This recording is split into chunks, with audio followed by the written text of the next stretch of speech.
Almighty God, we give thanks to you, the creator of the universe, and humbly beseech you to direct and prosper the deliberations of the members of this house here assembled for the advancement of your glory and the trust and welfare of the people of Trinidad and Tobago. Grant that peace and happiness, truth and justice may be established among us for all generations. Amen. Amen. Namaste.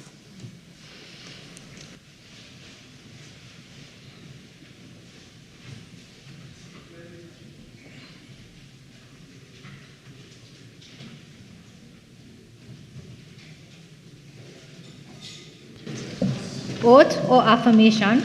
Announcements by the Speaker.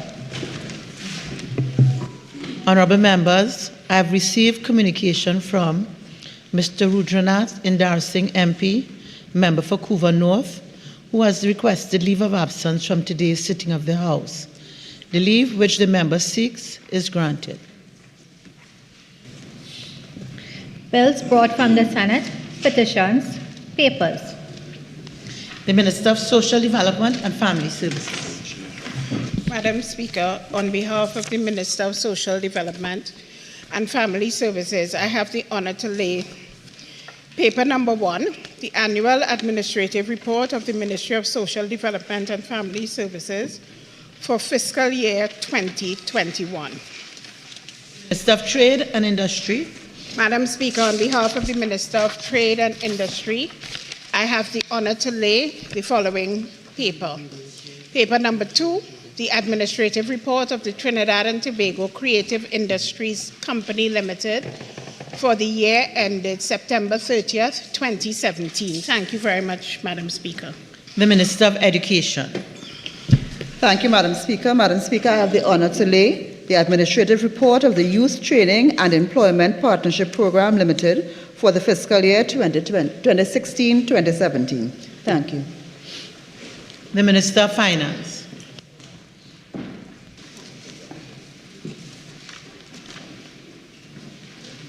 Madam Speaker, I have the honor to lay the following papers. The Public Procurement and Disposal of Public Property Exemption Financing Services Order 2023. Papers 5 to 6, the report of the Auditor General of the Republic of Trinidad and Tobago on the financial statements of the Point Fortin Civic Center for the years ended September 30th, 2010 and 2011. The third report of the Auditor General of the Republic of Trinidad and Tobago on the financial statements of the Point Fortin Borough Corporation for the year ended September 30th, 2000. The report of the Auditor General of the Republic of Trinidad and Tobago on the financial statements of the National Academy for the Performing Arts for the period June 30th, 2022 to September 30th, 2022. The report of the Auditor General of the Republic of Trinidad and Tobago on the financial statements of the Southern Academy for the Performing Arts for the period June 30th, 2022 to September 30th, 2022. The report of the Auditor General of the Republic of Trinidad and Tobago on the financial statements of the Criminal Injuries Compensation Board for the year ended September 30th, 2009. The report of the Auditor General of the Republic of Trinidad and Tobago on the financial statements of the Public Transport Service Corporation for the year ended September 30th, 2019. The administrative report of the National Enterprises Limited for the 18-month period of March 31st, 2021 to September 30th, 2022. The annual administrative report of the Ministry of Finance for the fiscal year 2020-2021. The draft estimates of expenditure for the financial year 2024. The draft estimates details of estimates of recurrent expenditure for the financial year 2024. The draft estimates of revenue and expenditure of the statutory boards and similar bodies and of the Tobago House of Assembly for the financial year 2024. The draft estimates of development program for the financial year 2024. The draft estimates of revenue for the financial year 2024. The social sector investment program 2024. The Public Sector Investment Program Trinidad 2024, the Public Sector Investment Program, Tobago 2024, the State Enterprises Investment Program 2024, and the Review of the Economy 2023.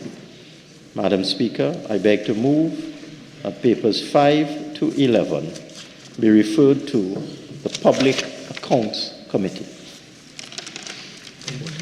Honorable members, the question is that papers 5 to 11 be referred to the Public Accounts Committee. All in favor say aye. Aye. Any against? The ayes have it. Introduction of bills. The Appropriation Financial Year 2024, Bill 2023, in the name of the Minister of Finance. The Minister of Finance. Madam Speaker, I beg to move that a bill entitled An Act to Provide for the Service of Trinidad and Tobago for the financial year ending on the 30th day of September 2024 be read a second time.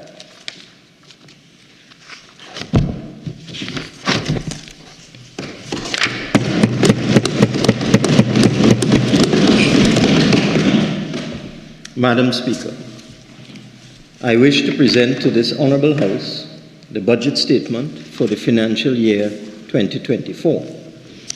However, it is only fitting that before starting, I thank Dr. the Honourable Keith Rowley, our Prime Minister and leader of this PNM administration, for his support and understanding over these past 8 years.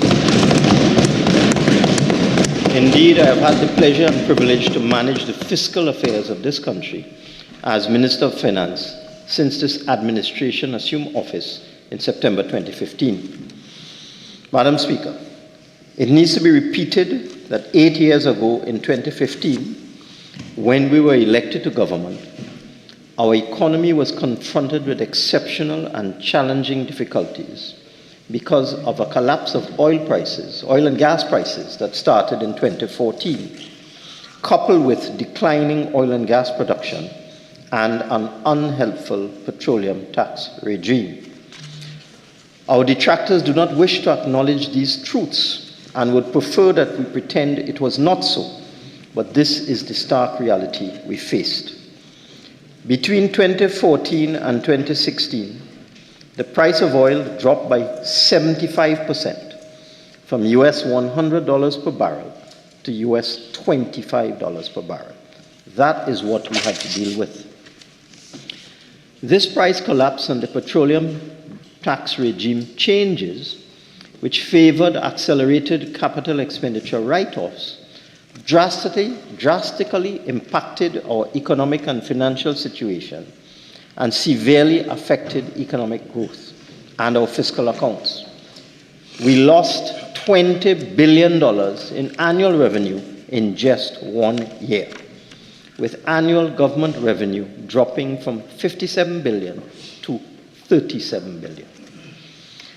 To address this tough economic challenge, we acted decisively with a well-focused and targeted fiscal consolidation and medium-term framework, which brought expenditure within reasonable levels, revived the economy, reignited economic growth, improved market conditions, narrowed the fiscal deficit, and strengthened the balance of payments.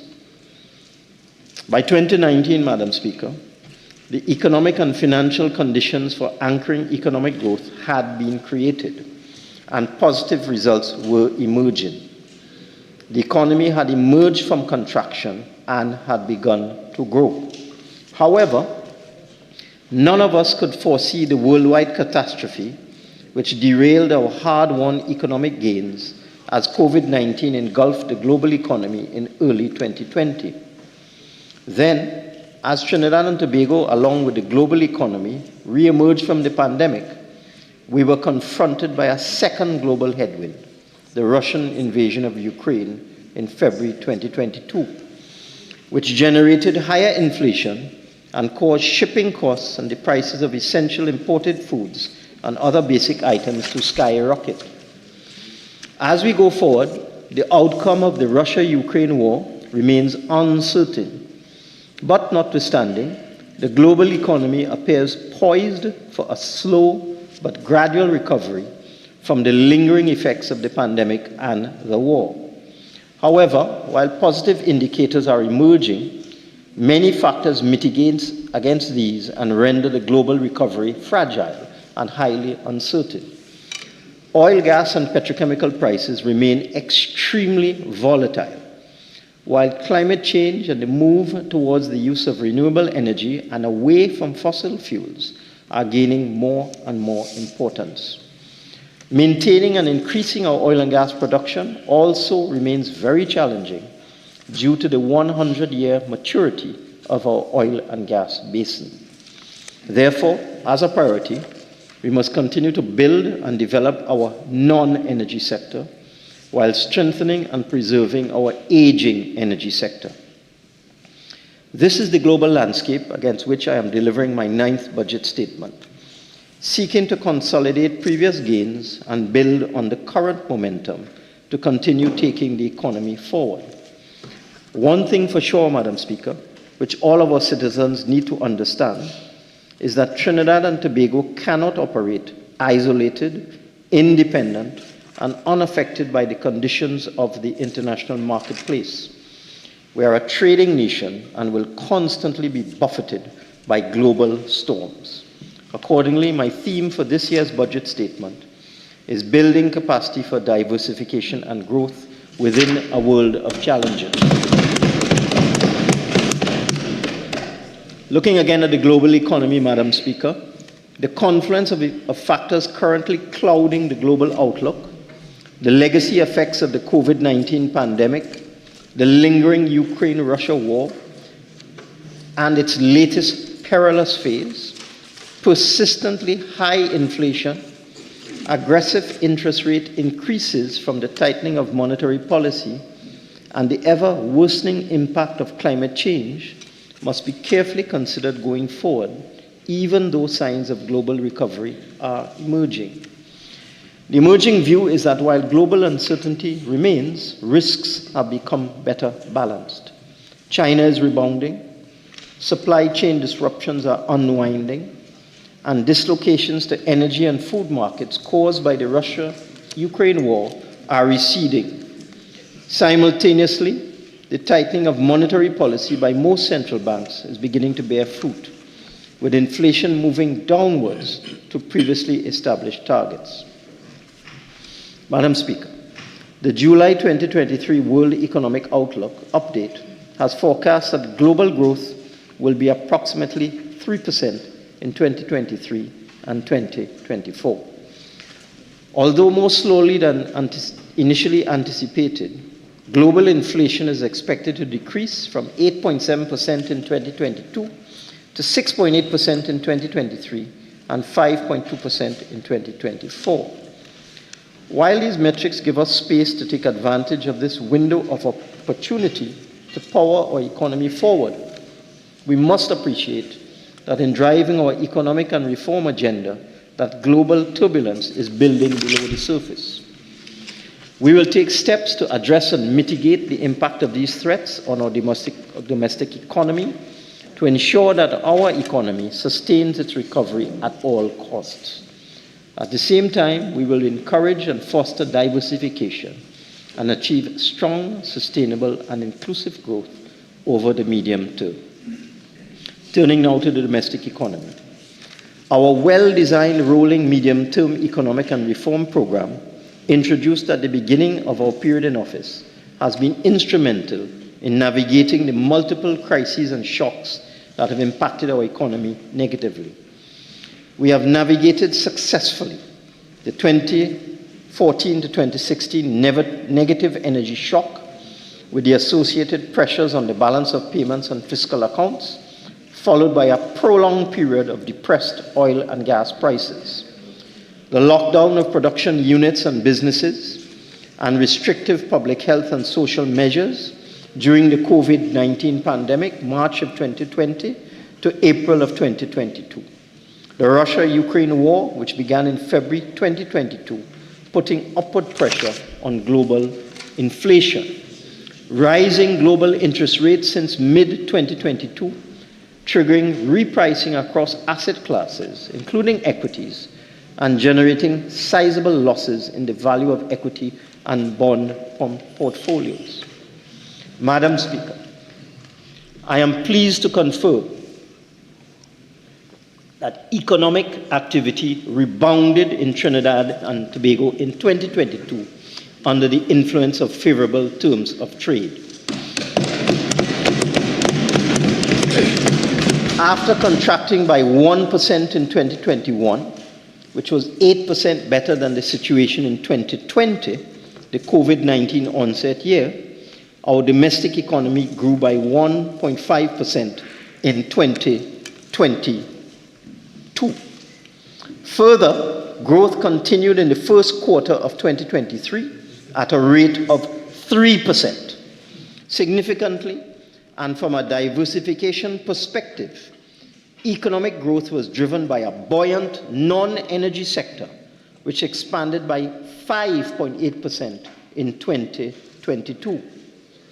However, because of supply chain difficulties, after the onset of COVID-19, inflation began to increase in 2021 and 2022, reaching over 8% at the end of December 2022. These inflationary conditions were driven mainly by considerable increases in the cost of imported food, essential items, raw materials, shipping, and energy prices, which have passed through to domestic prices. The unusually intensive flooding in 2021 and 2022 also added to inflation. Yet, as 2023 unfolded, our monetary policy, particularly our decisions to maintain and not increase interest rates and to support our exchange rate, created the conditions for a consistent decline in inflation, which fell to 4% in August 2023. Madam Speaker, our fiscal consolidation process has begun to reap dividends. After a record deficit of 9.1% of GDP in 2020 financial year, during COVID-19, we generated a budgetary surplus of 0.6% of GDP in financial year 2022. And we are estimating an overall deficit of less than 1.8% of GDP in financial year 2023, well within the international benchmark for a fiscal deficit of 3% of GDP. Our external fiscal buffers remain healthy and strong. In 2022, they amounted to $16.3 billion, comprising gross official reserves of $6.8 billion, or 8.6 months of import cover, commercial banks' external reserves of $4.3 billion, and the Heritage and Stabilization Fund, with just under $5.2 billion under management at that time. The Heritage and Stabilization Fund is now back up to $5.5 billion. Our external fiscal buffers thus represented 52% of our GDP in 2022 and remain at 53% of GDP in 2023, an adequate level to beat any emergency event which might arise. Additionally, Madam Speaker, domestic financial conditions remain accommodative despite increasing foreign interest rates. The financial system is sound, with adequate and appropriate capital, liquidity, and profitability levels. Moreover, our sovereign creditworthiness has improved, with sovereign interest rate spreads over U.S. Treasuries much lower than most of our regional peers in Latin America and the Caribbean. Our focus on medium-term macroeconomic adjustment has contained our public debt, which declined from 79.5% of GDP in 2021 to 66.6% of GDP in 2022, and remained at about that level in the first half of 2023, reaching 70.9% at the end of 2023. We are therefore confident that we can maintain debt at our soft target level, that is, less than 75% of GDP, in the medium term, well below many of our peers in the region.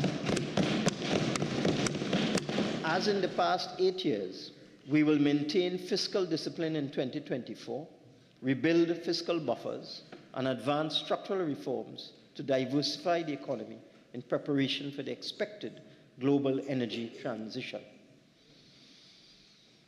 Madam Speaker, we have kept our medium-term economic framework under consistent analysis and review, and it will continue to anchor our planning efforts and reinforce fiscal and debt sustainability. Our fiscal policies and measures are thus shielding the budget from energy revenue volatility and providing early warning signals relating to fiscal and debt sustainability. However, we are cognizant that we are significantly below the highest production level of 4.2 billion cubic feet per day in natural gas utilized by our petrochemical plants and LNG facility at capacity levels in the past. At current production levels, averaging 2.7 billion cubic feet per day, our processing plants have spare capacity of 1.5 additional billion cubic feet per day. We have therefore taken decisive action in support of our energy production capacity to increase our oil and gas production. Rystad Energy, an independent research and business intelligence company, forecasts that if key offshore projects advance, gas production could rebound to 4 billion cubic feet per day by 2030.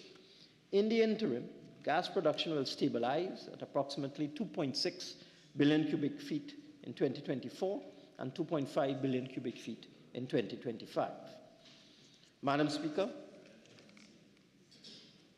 our energy sector will remain our primary growth engine in the near to medium term. With the economic recovery taking root in 2022, our growth rate in 2023 is now estimated at 2.7%, with broadly similar growth rates in 2024 and 2025. Let me repeat that.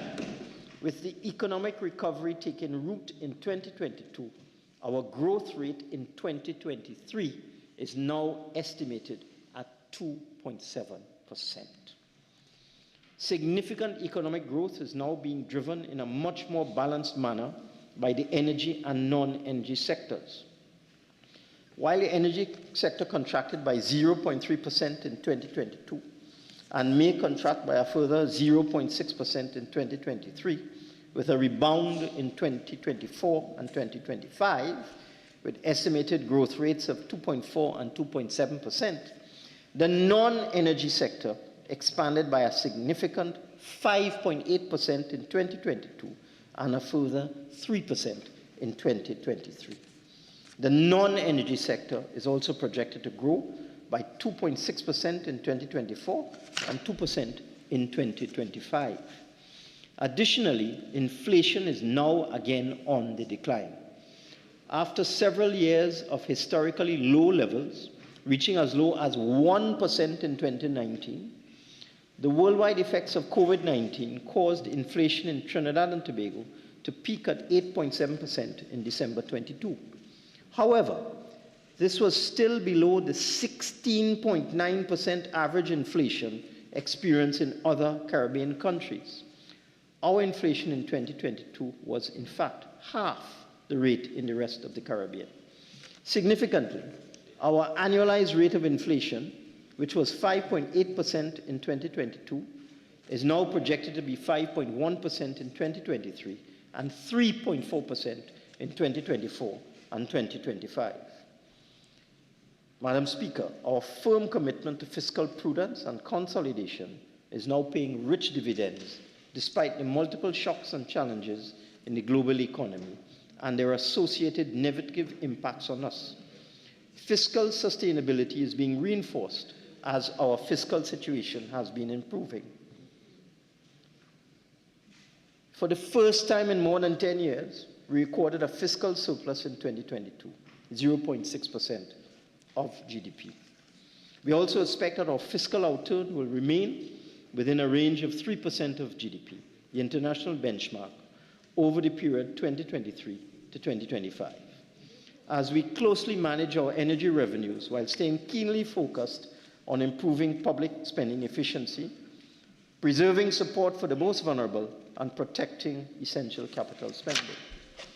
We firmly believe that capital expenditure must be maintained and expanded. Madam Speaker, I haven't even given the fiscal measures and the grumbling. Could you speak to them, please, Madam Speaker? I know we are now back, so I'd ask everyone to just observe the standing orders and let's await the measures that we all anticipate. Proceed. You ain't hear thing yet. We firmly believe that capital expenditure must be maintained and expanded as this creates jobs and stimulates economic activity, thus fostering economic growth. Capital spending will therefore be a priority for the government going forward, and we have once again allocated $6.2 billion for our public sector investment program in 2024. Details of our 2024 public sector investment program are contained in the 2024 PSIP document, which I will lay on the table today. Actually, I've already laid it. This $6.2 billion program will be distributed among 1,232 programs and projects. $3.2 billion will go to the Consolidated Fund and $3 billion to the Infrastructure Development Fund. Madam Speaker, in summary, we are heartened by the projected growth in real GDP per capita income, which in 2022 recorded US $16,500 and is projected to grow to US $18,400 in 2025. Our nominal GDP per capita has also been increasing, recording US $20,000 for the last 2 years, an increase of almost 20% since 2019. Our nominal GDP per capita is one of the highest by far in the Caribbean, indeed as much as 3 times other countries in the region. Madam Speaker, we have also just received good news on the employment front. I know you don't like good news. According to the latest available quarterly labor force and employment data from the Central Statistical Office, the unemployment rate declined to 3.7% over the period April to June 2023, from 4.9% in January to March 2023. This rate is one of the lowest unemployment rates ever achieved in Trinidad and Tobago and augurs very well for the future. Labor force participation expanded to 609,800 persons in June 2023, with an additional 14,600 persons employed, moving upwards from 595,200 persons in March 2023. Labor force participation increased accordingly to 56.2% from 55.2%. Madam Speaker, our external position will remain strong over the medium term, 2023 to 2025.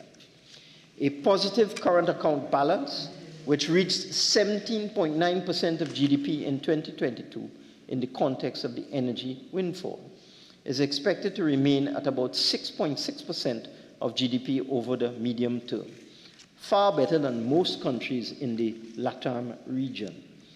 Our import cover remains adequate at 8 months, well above the international benchmark of 3 months.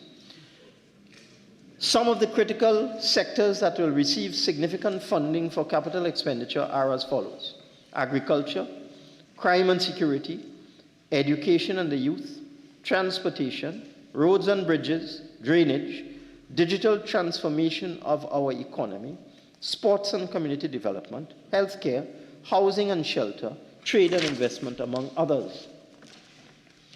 Madam Speaker, despite the constant barrage of negativity from the critics, we consider our economic management since 2015 extremely commendable, as does the international financial community.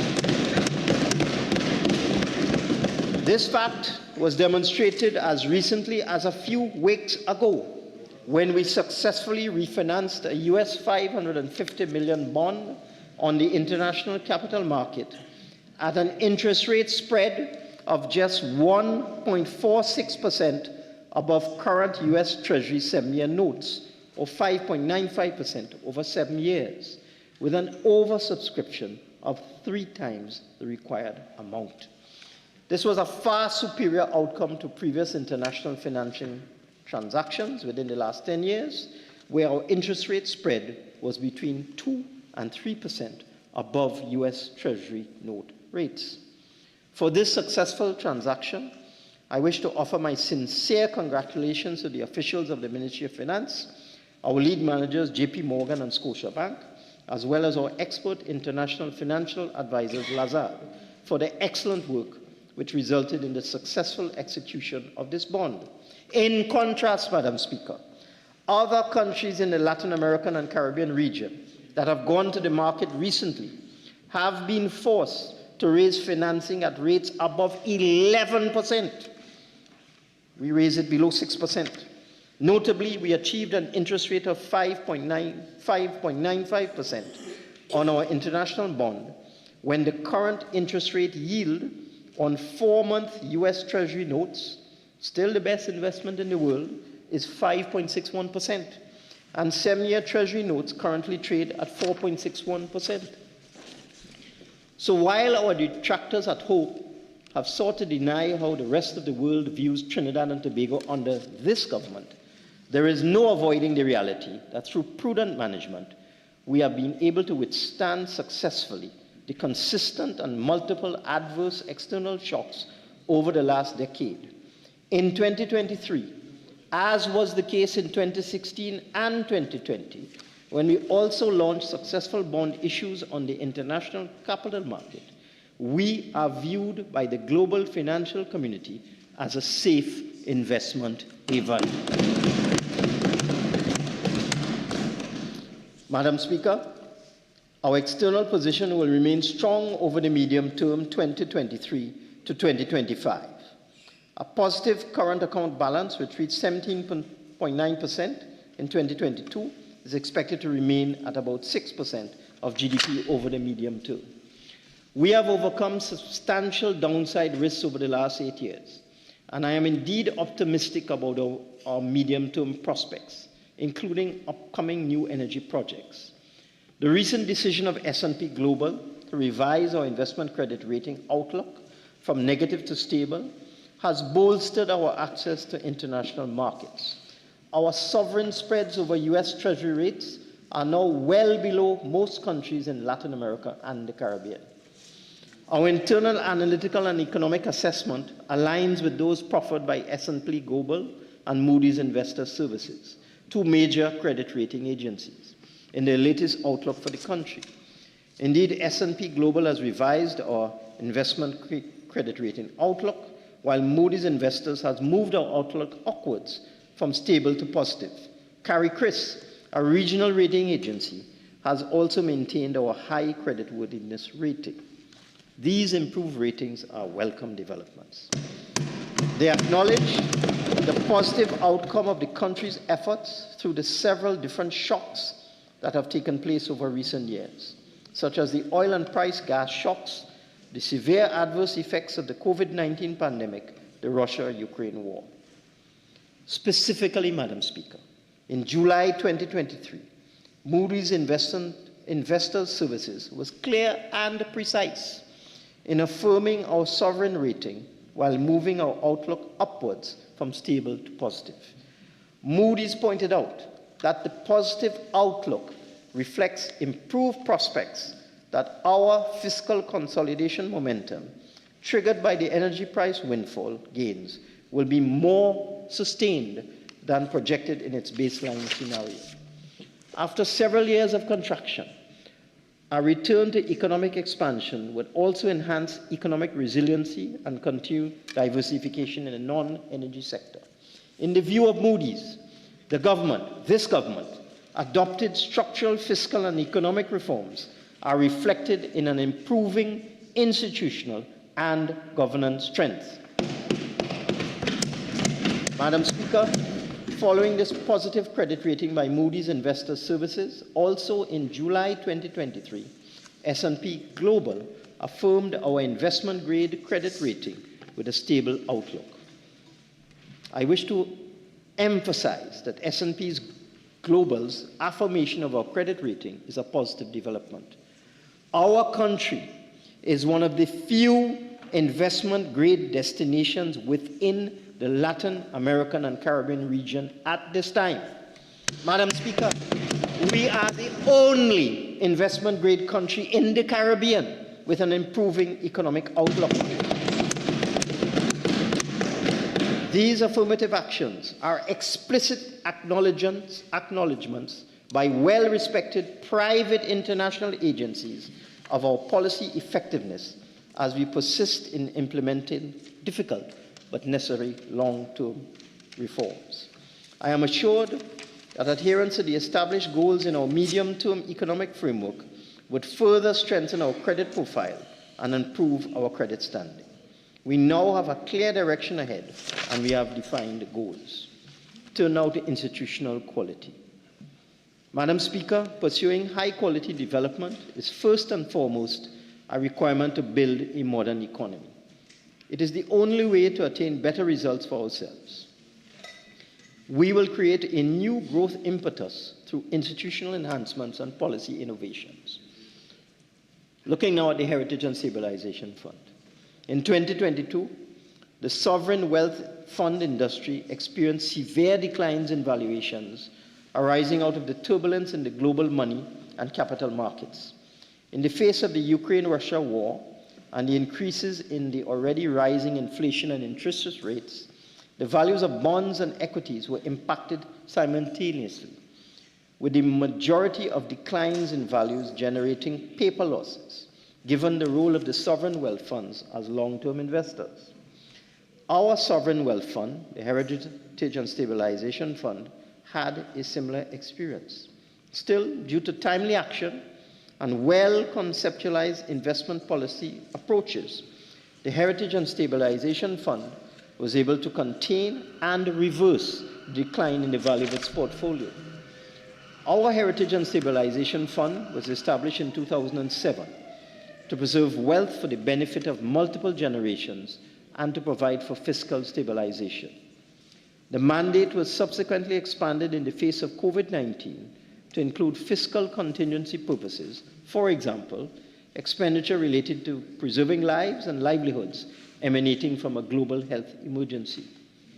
By any standards, the performance of the Heritage and Stabilization Fund has been commendable. This assessment is being made in the context of the 2022 capital market turbulences, which saw considerable declines in the value of sovereign wealth funds worldwide, stemming from surges in inflation and interest rates. In December 2016, the Heritage and Stabilization Fund recorded a net asset value of US $5.55 billion. 7 years later, in September 2023, the value of the fund was US $5.50 billion, after reaching US $5.6 billion at the end of July 2023 because of the strength of the equity market in that month. Our fund has achieved this resilience, while other sovereign wealth funds lost up to 20% of their value. It needs to be established that in 7 years since 2016, the net asset value of the Heritage and Stabilization Fund has remained in the vicinity of US $5.5 billion, virtually the same level as in 2016. However, withdrawals over the last 7 years for fiscal contingency have amounted to US $1.9 billion for financial support of the population during the COVID-19 pandemic and fiscal stabilization during periods of extreme petroleum revenue decline. On the other hand, $346 million has been deposited for the benefit of future generations by this government into the fund arising from the 2022 oil revenue windfalls, Madam Speaker, over $2 billion Trinidad dollars.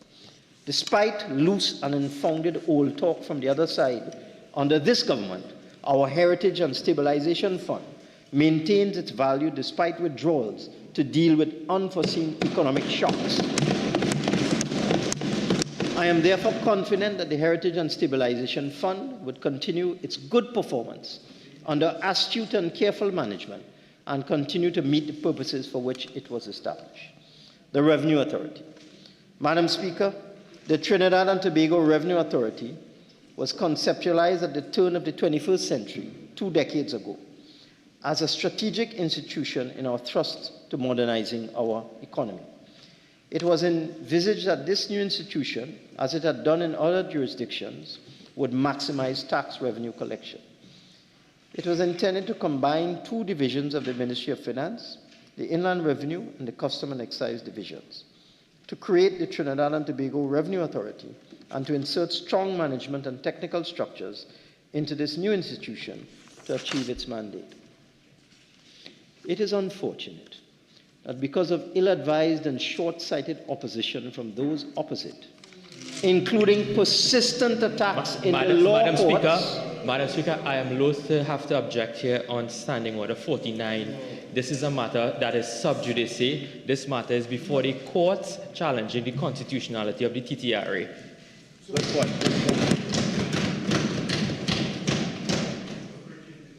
I overrule. Thank you very much.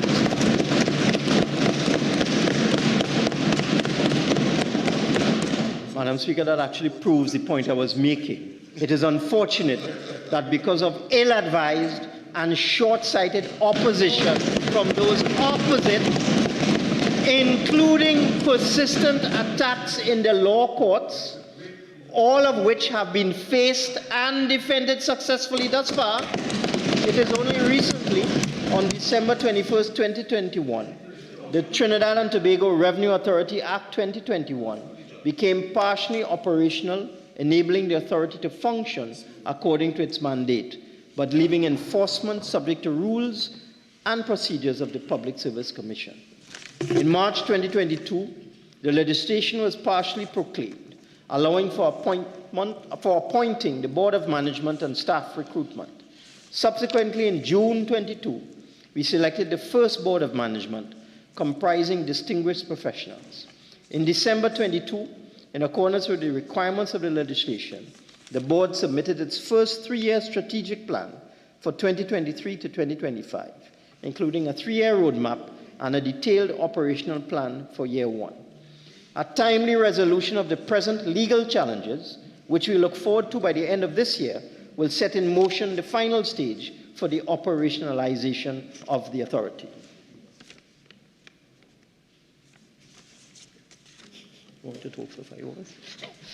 Madam Speaker, we anticipate a smooth merger for the Inland Revenue and Customs and Excise divisions. We are heartened that the board is at an advanced stage of finalizing the executive and senior management staff recruitment. Madam Speaker, I am being disturbed. Minister of Finance, I'm sure you could proceed through that disturbance. Please continue. Madam Speaker, it is unfortunate. That's what happens when you get defeated in the courts twice. With a much more policy-oriented body, the focus will now be on maximizing revenue mobilization. In anticipation of the commencement of the Revenue Authority, we're updating, with the assistance of the IMF, a tax administration diagnostic assessment of the state of revenue collection. We envisage that the TTRA will significantly reduce the current estimated tax gap of up to $10 billion. Let me repeat that. We envisage that the TTRA will significantly reduce the current estimated tax gap of up to $10 billion. The tax gap being the difference between the estimated tax liability in any given period and the amount of tax paid on time.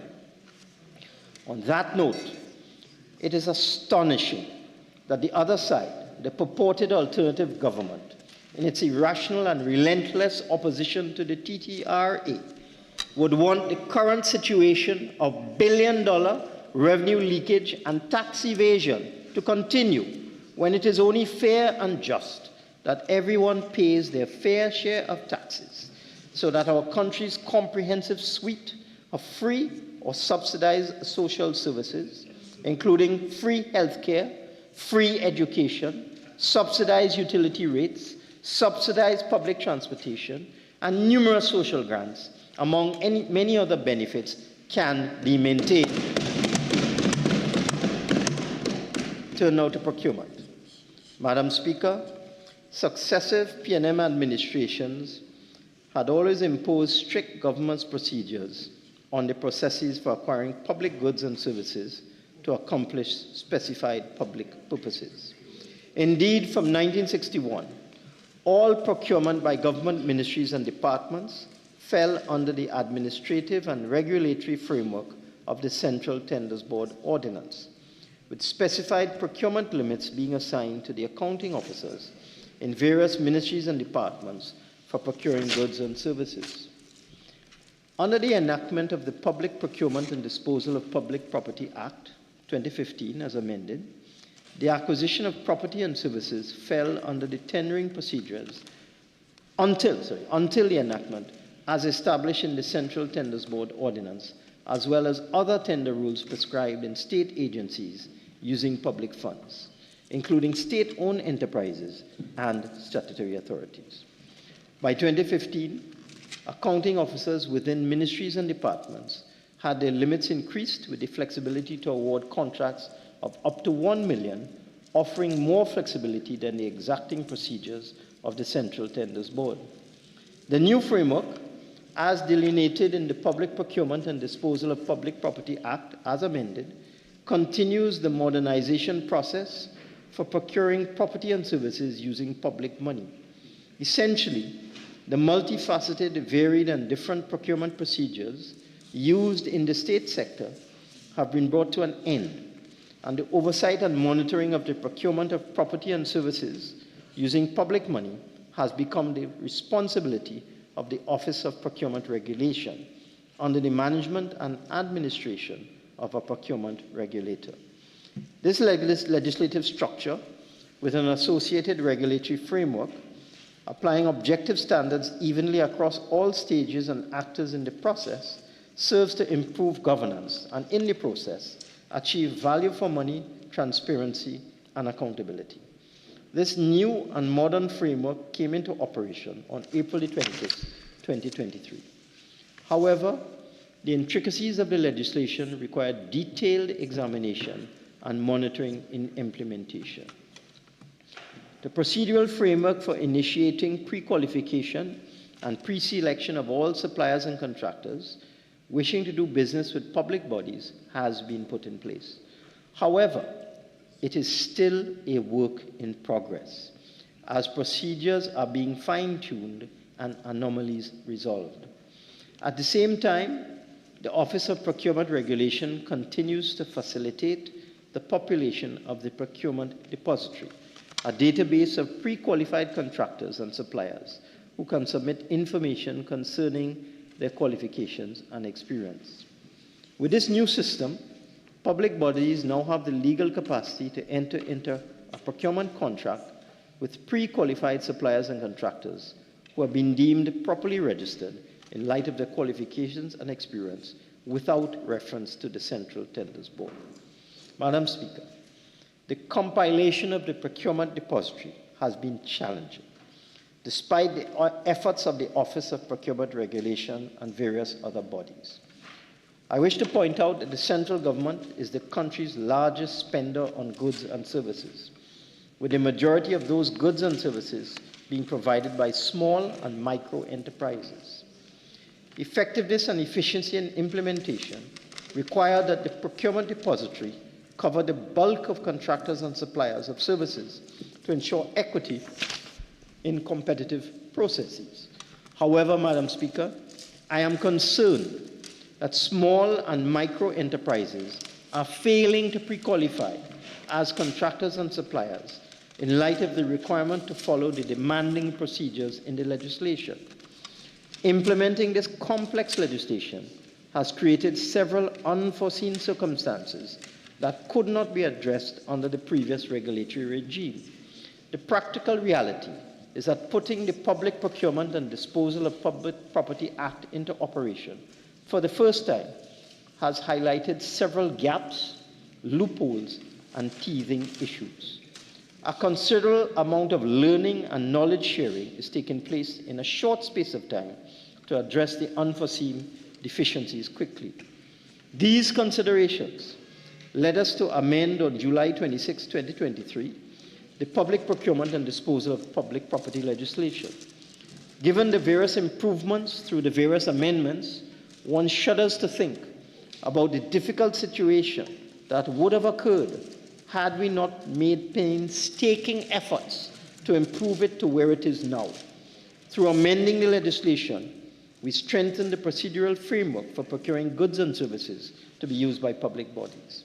First of all, out of an abundance of caution, we had to validate retroactively 2 exemption orders made by way of legal notices which modified the methods by which orders and regulations were made under the legislation. First, for the procurement of goods and services concerning the operations of the judiciary for 3 months from May 29, 2023, and secondly, for the provision of services for events associated with visits from foreign heads of state, foreign heads of government, or foreign dignitaries to the government of Trinidad and Tobago for 3 months from June 29, 2023. Madam Speaker, the Minister of Finance no longer has the authority to determine the scope and extent of exemptions or amendments to the procurement regulations. That authority now resides with the Office of Procurement Regulator. Indeed, the procurement regulator now has control of the process for exemptions and amendments, which are now to be on the recommendation of the Office of Procurement Regulator or upon the initiative of the Minister with the agreement of the Office of Procurement Regulator. With the introduction of the regulator into the process as a safeguard, exemption orders will now be subject to negative resolution by Parliament, thus saving precious parliamentary time and making the amendment process far more efficient. In this context, I am pleased to announce that I have completed the drafting of regulations for award of contracts for goods and services up to a value of $1 million and have sent them to the procurement regulator for her review and comment with a view to implementation at the earliest opportunity. Madam Speaker, our public bodies are now taking steps to ensure that critical public procurement and disposal stakeholders clearly understand the key elements of compliance with the legislation. They are ensuring that appropriate systems are implemented to support efficient management and execution of procurement, retention, and disposal activities, bearing in mind the recognition that the procurement and disposal function will entail a learning process. Notwithstanding this, I expect over time, in the ordinary course of events, issues of interpretation will arise, which we will treat with proactively, since we see the new procurement regime as a dynamic and evolving process rather than a static one.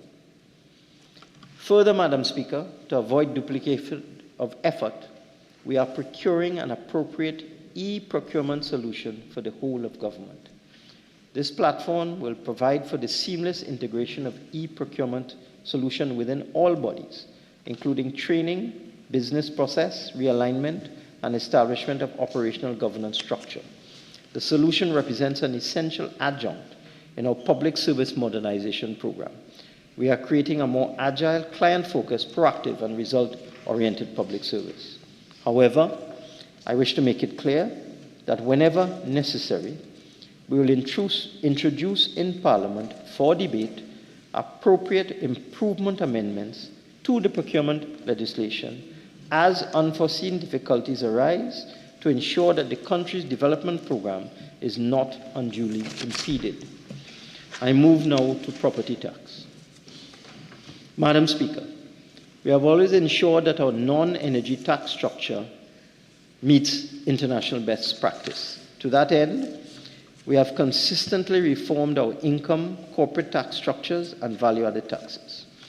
Our efforts are aimed at strengthening our domestic tax base and improving domestic resource mobilization to meet our current and developmental needs. Our new addition, the property tax, which has replaced land and building taxes suspended in 2010 and now fully repealed, will continue the tax modernization process. We will now have a core mix of domestic taxes appropriate to the demands of our country.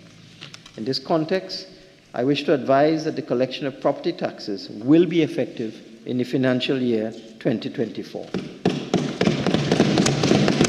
Upon proclamation and operationalization of the relevant sections of the local government legislation, residential taxes will be collected by the 2 cities, 5 boroughs, and 7 corporations to benefit our citizens within the 14 municipalities.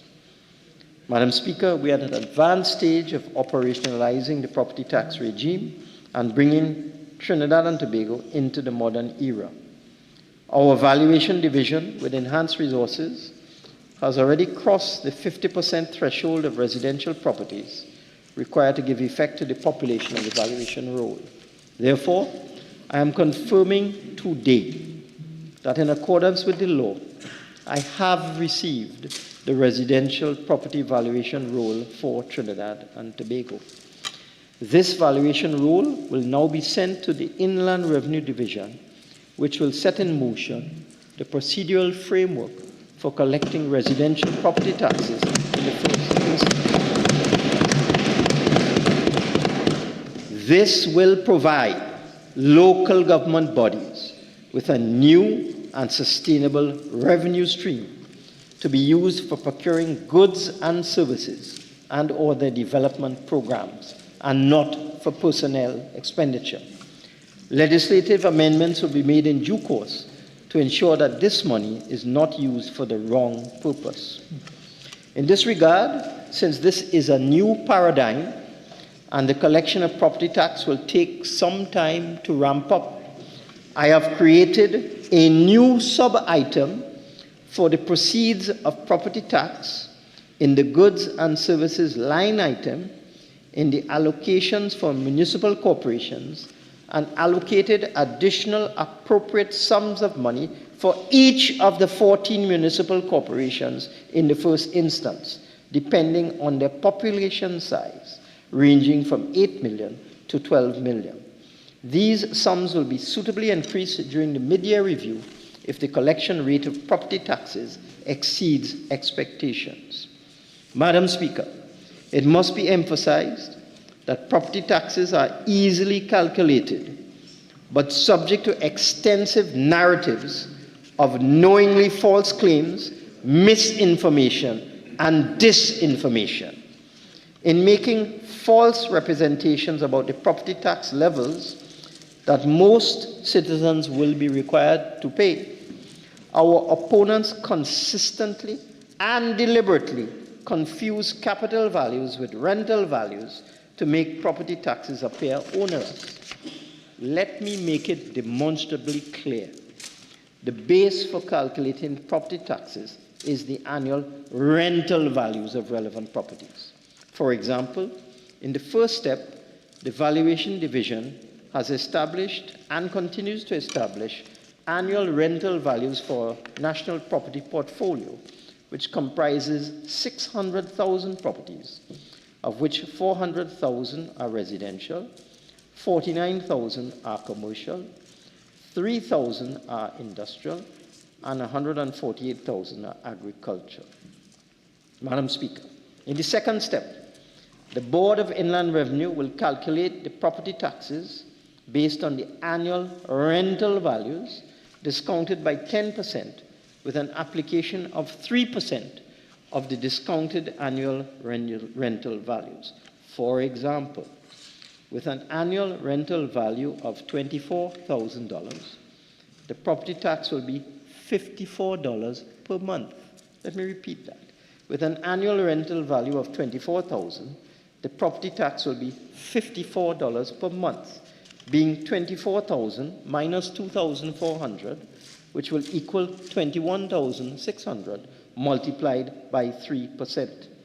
This simple calculation will generate a tax of $648 per annum, or $54 per month. Based on the progress in the compilation of the valuation roll, I expect that at least 50% of all residential properties, and quite likely more than 50%, will pay property taxes somewhere between $540 and $1,080 annually. Moreover, for the lowest possible value, which would be placed on a residence, $18,000 or less, the property tax would be approximately $41 per month. On the other hand, if someone owns a property which could rent for $3,000 a month or $36,000 per year, the property tax on that type of property will be $81 per month or $972 per year.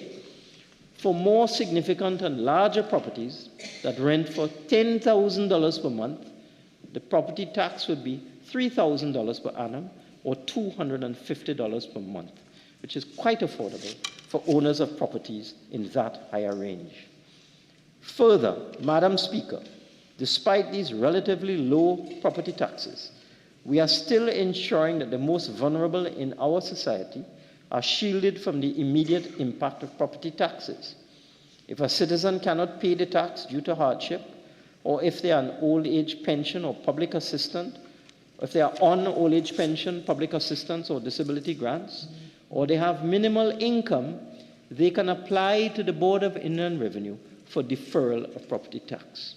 The architecture of property tax on residential properties is thus now taking shape. It is hoped that this will now bring an end the misinformation and fake narratives on property tax rates which are currently being promoted in the public domain, since property owners and occupiers will soon begin to receive notices stating the amounts of property tax they're required to pay, which, when they see the actual rates for themselves, will bring the charade perpetrated by those opposite to an end.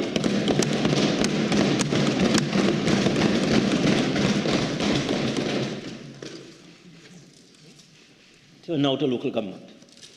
Madam Speaker, local government reform has occupied the attention of successive PNM administrations for more than 3 decades. Central to this process has been our unwavering commitment to devolving authority from the central government to the regional bodies. We always envisage a certain level of autonomy and responsibility for local matters for those bodies. We saw appropriate disbursements for the services provided to the citizens under their remit as strengthening civic participation in community action, thereby enhancing the image and capability of the local government. On that score, the Prime Minister, Dr. the Honorable Keith Rowley, who has led the charge in ensuring that this significant advancement is operationalized and attained now, must be commended, and I do so now. The Miscellaneous Provisions Local Government Reform Act 2022 was assented to on July 1st, 2022. The legislation provides the legal and administrative infrastructure to accommodate our defined vision, the centerpiece of which involves a managerial and technical infrastructure working for and on behalf of the people in our 14 local government bodies. The new legislation has created a more efficient, effective, and purpose-driven system, the benefits of which far outweigh the concerns expressed in the public domain. Further, it is clear that given the long gestation period and the many hands that contributed to the current milestone being reached, concerns such as insufficient consultations and lack of preparedness are red herrings now being created to oppose the local government reform process. With property taxes and transfers from the central government, municipal corporations, with their new executive authority and responsibility, would now be able to utilize this enhanced source of revenue for a broad range of public services.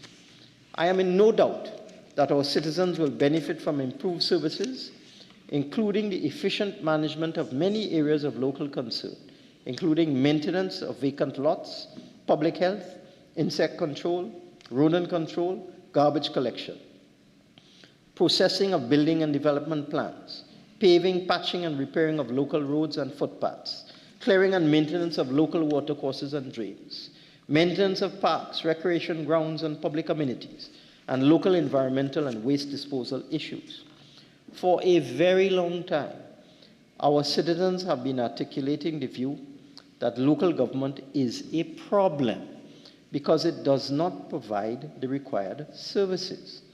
It is more recognized for complaints than for the efficient discharge of responsibilities. We believe that the more you build management structures, the more efficient such structures will become. With the new system, our citizens will see an improvement in the quality of their lives. We have witnessed the performance of such a local government environment in Tobago since the establishment of the Tobago House of Assembly in 1980. I move now to the Trinidad and Tobago International Financial Center. Madam Speaker, we have consistently modernized our financial sector, given its essential role in economic development. We have always ensured that our financial system is anchored on a solid foundation, including a stable macroeconomic environment. We are encouraged by the continuing strength of our banking sector, as evidenced by adequate capital, appropriate liquidity buffers, low non-performing loans, and healthy, profitable outcomes. We are now strengthening the Financial Institutions Act through a comprehensive review. We are drafting the Independent Cooperative Authority Act to establish a regulatory framework for cooperatives and credit unions. And we are now completing the legislation for the collective investment schemes bylaws to provide a sound regulatory framework for the mutual fund industry. These pieces of legislation will complement the regulatory framework underpinning the financial institutions, including the foreign exchange market. They will address the economic and exchange concerns arising from high economic uncertainty and volatility in the market. However, I am concerned about the increasing demand for foreign exchange. I am stabilizing and strengthening the foreign exchange market, and I am doing so in a collaborative process among the Ministry of Finance, the Central Bank, the commercial banks, and the business community, among other stakeholders. We will set an agenda to determine the causes and effects of the increased demand for foreign exchange, design strategies to deal with the current challenges, and establish the most appropriate policy for the allocation, management, and distribution of foreign currency. We intend to move aggressively to develop strategies to increase the repatriation of foreign exchange earned overseas by local and foreign businesses operating in Trinidad and Tobago, as this is key to an increased supply of foreign exchange. In particular, in 2024, we will create new arrangements for preferential access to foreign exchange for qualified small and medium enterprises. And in this regard, I have already received very useful recommendations from the Chamber of Commerce, the commercial banks, and the Exim Bank. I expect to be able to implement this new SME Forex facility within the next 6 months, which should reduce the demand for sales of foreign exchange using credit cards. Madam Speaker, we are now well poised to improve the functioning of our financial sector by increasing its digitalization. The Central Bank has been facilitating the use of electronic money by approving 3 entities to operate as e-money issuers under the e-money issuer order of 2020, which came into effect in August of 2020. Registered provisionally as e-money issuers, Paywise Limited, Telecommunication Services of Trinidad and Tobago, and Pesh Money Limited have now been officially registered with effect from September the 1st, 2023, with more than 40 applicants in the pipeline for review by the Joint Regulatory Committee. I consider this development a positive indicator for our economy. As observed in other emerging markets, mobile money has the greatest potential to increase our financial inclusion levels while providing economic opportunities to promote Trinidad and Tobago as a fintech hub.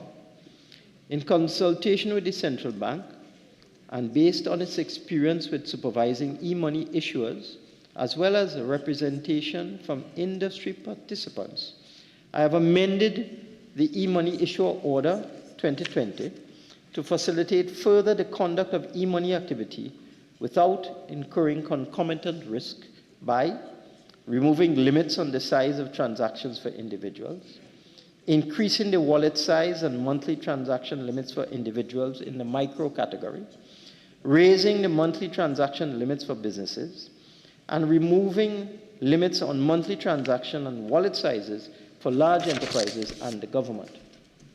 Madam Speaker, the Trinidad and Tobago International Financial Center is driving other digitization initiatives in the financial services sector. It is acting as a resourceful ally for all stakeholders as the country pursues its goal of reducing the use of cash in our society and becoming a fintech-enabled financial services hub.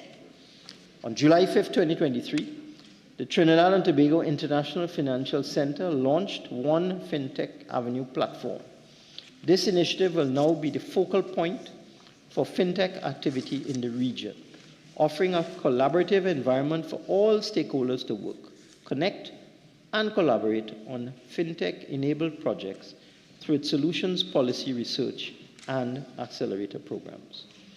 One FinTech Avenue will also connect with other fintech nodes worldwide, encouraging domestic and international collaborations, working groups, and initiatives. Ultimately, a clear fintech platform will be established locally. This platform will provide several programs, solutions to help encourage investors, donors, and partners interested in financing opportunities for emerging fintech, capacity building to prepare applicants seeking to apply for licensing or seeking regulatory certainty for the use of technology, and research to collect data to benefit the center to advance digital finance and financial inclusion. This national financial technology platform will preserve our position as one of the Caribbean's largest and most diversified platforms. One FinTech Avenue's interconnection with the rest of the Caribbean will spawn a robust digital financial services ecosystem, thereby facilitating the increasing use of digital payment technologies. Indeed, we have been expanding the digitization of government payments to reduce the use of cash. I'm also encouraged by the collaborative arrangement among TSTT, the International Financial Center, and the Treasury Division of the Ministry of Finance in facilitating and effecting electronic funds transfers relating to government payments. This collaboration has led to the development of an electronic cash book, or e-cash book, enabling an automated process for bringing revenue to account in real time. This e-cash book is crucial in reporting receipts and payments via various electronic funds transfer modalities. I am pleased that the Ministry of Trade and Industry is using the e-cash book with the single electronic window, and it will be used across all subsequent electronic funds transfer implementations within the government. Further, Madam Speaker, several ministries and agencies are already using online payments through solutions developed in collaboration with the International Financial Center and the TSTT. In January 2023, the Housing Development Corporation, utilizing its ePay service, offered a solution to its clients to issue rent, lease-to-own, and mortgage payments. I am pleased that HDC clients can now complete transactions online in the safety and convenience of their homes using their debit and credit cards. And I wish to point out that HDC clients also have the option to issue payments through a payment service provider, Paywise, at any of its 112 agent locations. In March 2022, the Judiciary of Trinidad and Tobago developed electronic funds transfer instructions, which use the platforms of payment service providers to provide alternative payment methods to the underbanked and unbanked. Indeed, in 2021, 58,334 unpaid fines and fixed penalty case ticket records had resulted in uncollected funds of almost $100 million, now being resolved. In July 2023, the Ministry of Trade and Industry went live with its collector of revenue model using the single electronic window to support online payment transactions for the Ministry of Health, the Ministry of Works and Transport, the Ministry of National Security, and the Ministry of Agriculture, Lands and fisheries. I'm confident that this initiative will increase the use of online payment options, and it is envisaged that over 400,000 annual transactions will be processed.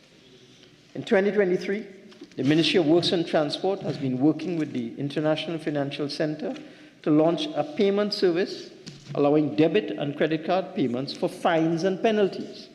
As of April 2021, unpaid fines stood at 35 million.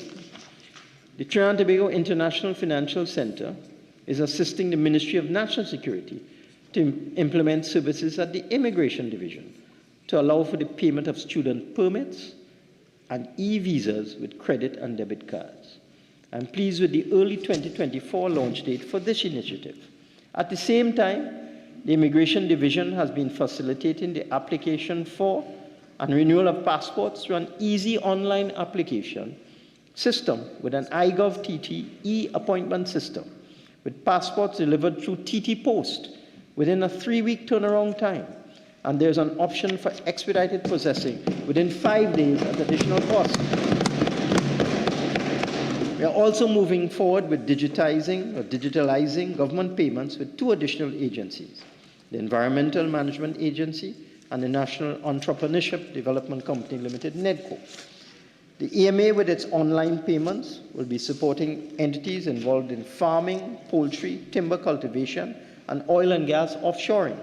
And NEDCO, with online payment functionality, will be serving as a model for the broader application of grant disbursements for essential services such as food cards and educational grants. We are developing an online payment ecosystem for collecting taxes as a key component in our drive to create a digital economy. We have engaged the Development Bank of Latin America, CAF, to provide technical consultancy services to undertake the project. We anticipate the project, with comprehensive recommendations, will be completed and implemented by March 2024. Madam Speaker, we are reasonably assured that with online payment facilities for cashless payments, our social agencies will be able to distribute services efficiently, safely, and transparently. This ecosystem of electronic payments would anchor the progress we have made towards building a digital economy. The August 2023 Financial Stability Report of the Central Bank reported that in 2022, electronic payments' total volume and value increased as the economy continued to emerge from the effects of the COVID-19 pandemic. This was evident in a rise in the volume and value of the real-time gross settlement system, automated clearinghouse, and cash transactions. The volume and value of cash withdrawals in 2022 increased by 30% for businesses and 26% for consumers over 2021. Data from 2018 to 2022 show that the value of cash withdrawals in 2022, both over the counter and through automated teller machines, surpassed all other years. Illustratively, the value of cash paid over the counter increased from 24 billion in 2021 to 27.4 billion in 2022. And automated teller machines withdrawals increased from 27.7 billion in 2021 to 37.7 billion in 2022, 10 billion more. I dare say that cash, therefore, remains an important means of making payments, while I look forward to our relevant institutions taking the necessary steps to expand their digital solutions and reduce the use of cash in our society. We need to move into a modernized financial landscape as soon as is practicable. Our digital agenda is seeking to expand the financial inclusion landscape. The statistics are illustrative.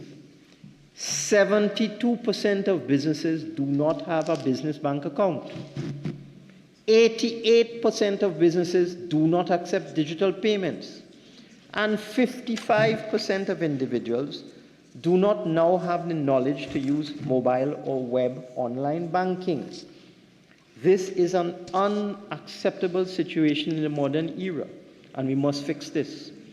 To keep pace with the rest of the world, we must make as many citizens and businesses as possible knowledgeable and comfortable with digital banking and digital payment solutions. Cash is still the dominant payment method for bills, purchases, etc.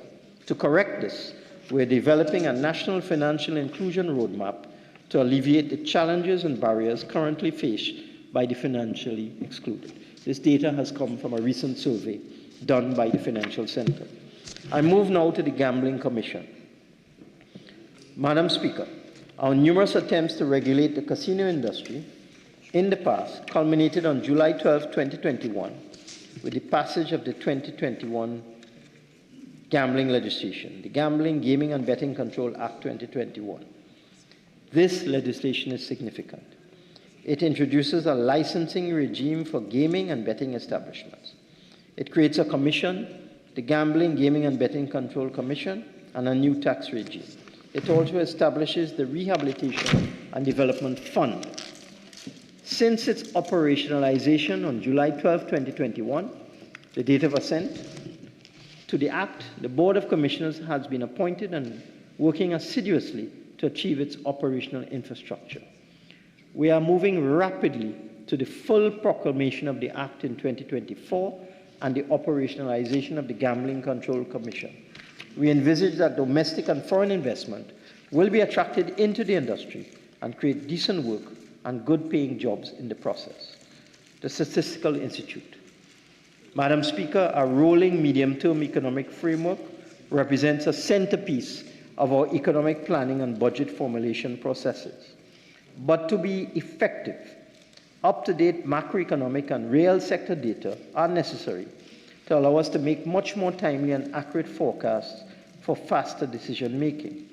In this context, we have fully implemented the IMF's Enhanced General Data Dissemination Systems Framework, allowing easy and timely access to published data. In February 2023, we rolled out a joint household budget survey and a survey of living conditions designed to obtain data on income and expenditure, along with other socioeconomic variables. The data will determine the weights of items to be priced for the index of retail prices and used to measure the annual inflation rate. The survey will also provide the necessary data for assessing poverty and inequality and for reviewing the standard means test used to standardize the eligibility criteria for access to our social safety net. I look forward to the completion of these surveys, actually in this month. Madam Speaker, the National Statistical Institute of September 2024, apologies. The survey will be completed in September 2024. Madam Speaker, the National Statistical Institute of Trinidad and Tobago legislation, now in Parliament, would modernize the framework for collecting data for official statistics. It will provide appropriate safeguards to ensure public trust and confidence in collecting and using data for official statistics.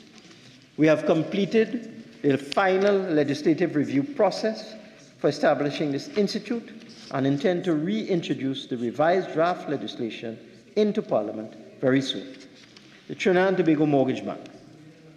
Madam Speaker, the Trinidad and Tobago Mortgage Bank is now being structured as a merger between Trinidad and Tobago Mortgage Finance Company and the Home Mortgage Bank. Bearing in mind that the National Insurance Board holds substantial shareholding interests in both institutions, we expect the required resolutions and amendments to the Articles of Incorporation to effect the merger will soon be in place. I look forward to operationalizing the Trinidad and Tobago Mortgage Bank by December 31st, 2023. This will improve the mortgage market and effect efficiencies in resource mobilization and allocations to benefit our low and middle income citizens who wish to become homeowners. National Insurance Fund. Madam Speaker, just over 50 years ago, our PNM administration established the National Insurance Board with a fund which now provides 23 benefits, including monthly pensions to eligible citizens. It is indeed a truism that every single innovative public service benefit system or facility in Trinidad and Tobago has been created by the PNM. from the national insurance system and free tertiary education in the 1970s to the Chronic Disease Assistance Program, CDAP, and the Government Assistance for Tuition Expenses GATE in the 21st century, all created by the People's National Movement. Over time, the National Insurance Fund has become a significant financial institution in the economic landscape, holding more than $30 billion in assets and becoming our third largest financial institution. We have always ensured that the fund remains sustainable with an appropriate actuarial balance between benefit spending and contributions revenue. And despite current challenges, we will continue to do so. Since 2013, based on the actuarial reviews, the fund has begun to face sustainability challenges and the risks of reserve exhaustion, whether from the expenditure of the national insurance system exceeding its income or from its assets becoming depleted, occasioned by our life expectancy, which, like many other countries, has increased steadily over the last 50 years, while birth rates have decreased. These demographics mean that the national insurance system is expected to pay more for an extended period. The gap between benefit spending and contribution revenue has widened with an aging population and generous benefits. We have been reviewing mechanisms to close the gap based on many technical assessments. We are not convinced at this time that we should increase the rate of contributions by employers and employees. Still, in the context of evolving worldwide standards, we consider a higher retirement age broadly appropriate. Through actuarial assessment, we have determined that an increase in the retirement age by 5 years, from 60 to 65 years, will support pension adequacy and the system's sustainability. We are now in the process of completing consultations with major stakeholders on the increase in the retirement age. I'm encouraged by the progress being made in the consultative sessions relating to an increase in the retirement age from 60 to 65 years. This process, including with labor unions, is at an advanced stage of conclusion, with majority support for increasing the retirement age. In the interim, I am heartened with the work of the National Insurance Board on bringing up to date the employer database. This process, with additional contributions, will strengthen the integrity of the fund. Transfer pricing. Madam Speaker, we have always been an attractive destination for foreign direct investment, principally driven by multinational corporations. The relationship between the taxpaying entity and the tax authorities has not always been beneficial to the country, given the requirement by multinational corporations to allocate global income to relevant divisions, associates, or subsidiaries, creating in the process tax leakages. This relationship could be at times contentious, and to that end, and to avoid the leakage of revenue, we intend to establish a mutually acceptable transfer pricing regime under which rules and procedures would establish appropriate arm's-length pricing arrangements within the various entities of the multinational corporations. Applying a comprehensive transfer pricing regime is essential to protecting our tax base and our ability to mobilize domestic resources to increase investment. Accordingly, a well-designed comprehensive transfer pricing regime will aid in eliminating double taxation treaties, thus facilitating and fostering cross-border trade and ultimately creating a favorable investment climate for increasing tax revenues. Madam Speaker, we have engaged the CAF Development Bank and the Inter-American Center of Tax Administration, CIAT, to advance a policy framework for appropriate legislative action. CIAT is a non-profit international public organization which provides specialized technical assistance for the modernization and strengthening of tax administrations.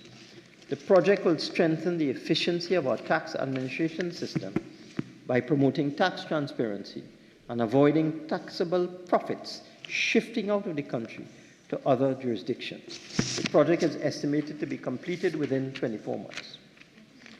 Madam Speaker, as our economy consolidates the recovery following the COVID-19 pandemic, we can shift our spending from mitigating the immediate crisis of the pandemic to investment in stimulating economic recovery and facilitating medium and long-term growth and sustainability. We're aware that infrastructure investment has a significant impact on economic growth. We will therefore direct our available resources to areas where they will have the most significant impact on the welfare of our citizens. Looking at medical institutions, we have been concentrating on delivering healthcare solutions through a network of state-of-the-art medical institutions and services, given the link between good healthcare and productivity, a precondition for sound economic growth. We have already delivered, in July 2020, the 150-bed Arima Hospital at a cost of $1.6 billion. This hospital provides a range of services, including general medicine, general surgery, accident and emergency, intensive care, outpatient, radiology, physiotherapy, psychiatry, orthopedics, burns, optical, ENT, gynecology, and surgery. Also, in July 2020, the 100-bed Point Fortin Hospital was delivered at a cost of $1.3 billion. This hospital provides a full range of services similar to the Arima Hospital. During the pandemic, these two hospitals, built between 2016 and 2020, as well as the Couva Hospital, which was completed in 2016, were pressed into service and formed the backbone of our unique parallel healthcare service for the successful management and control of the spread of the deadly COVID-19 virus.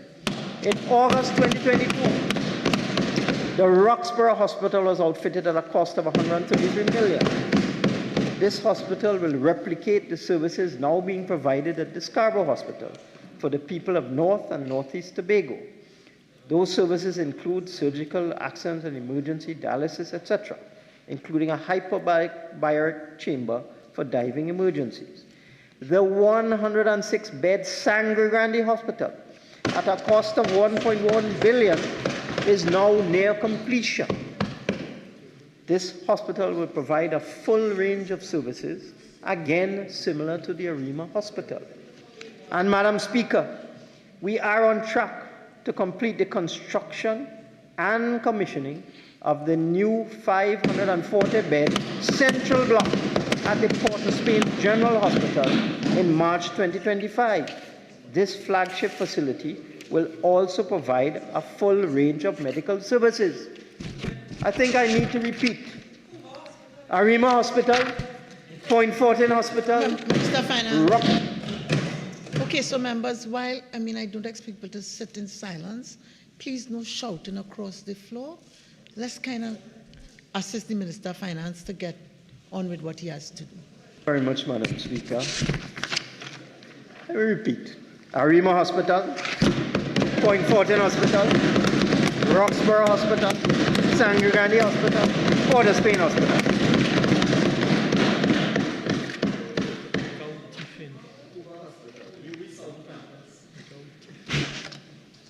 Madam Speaker, as a foundation for quality of life, we have invested in our road network.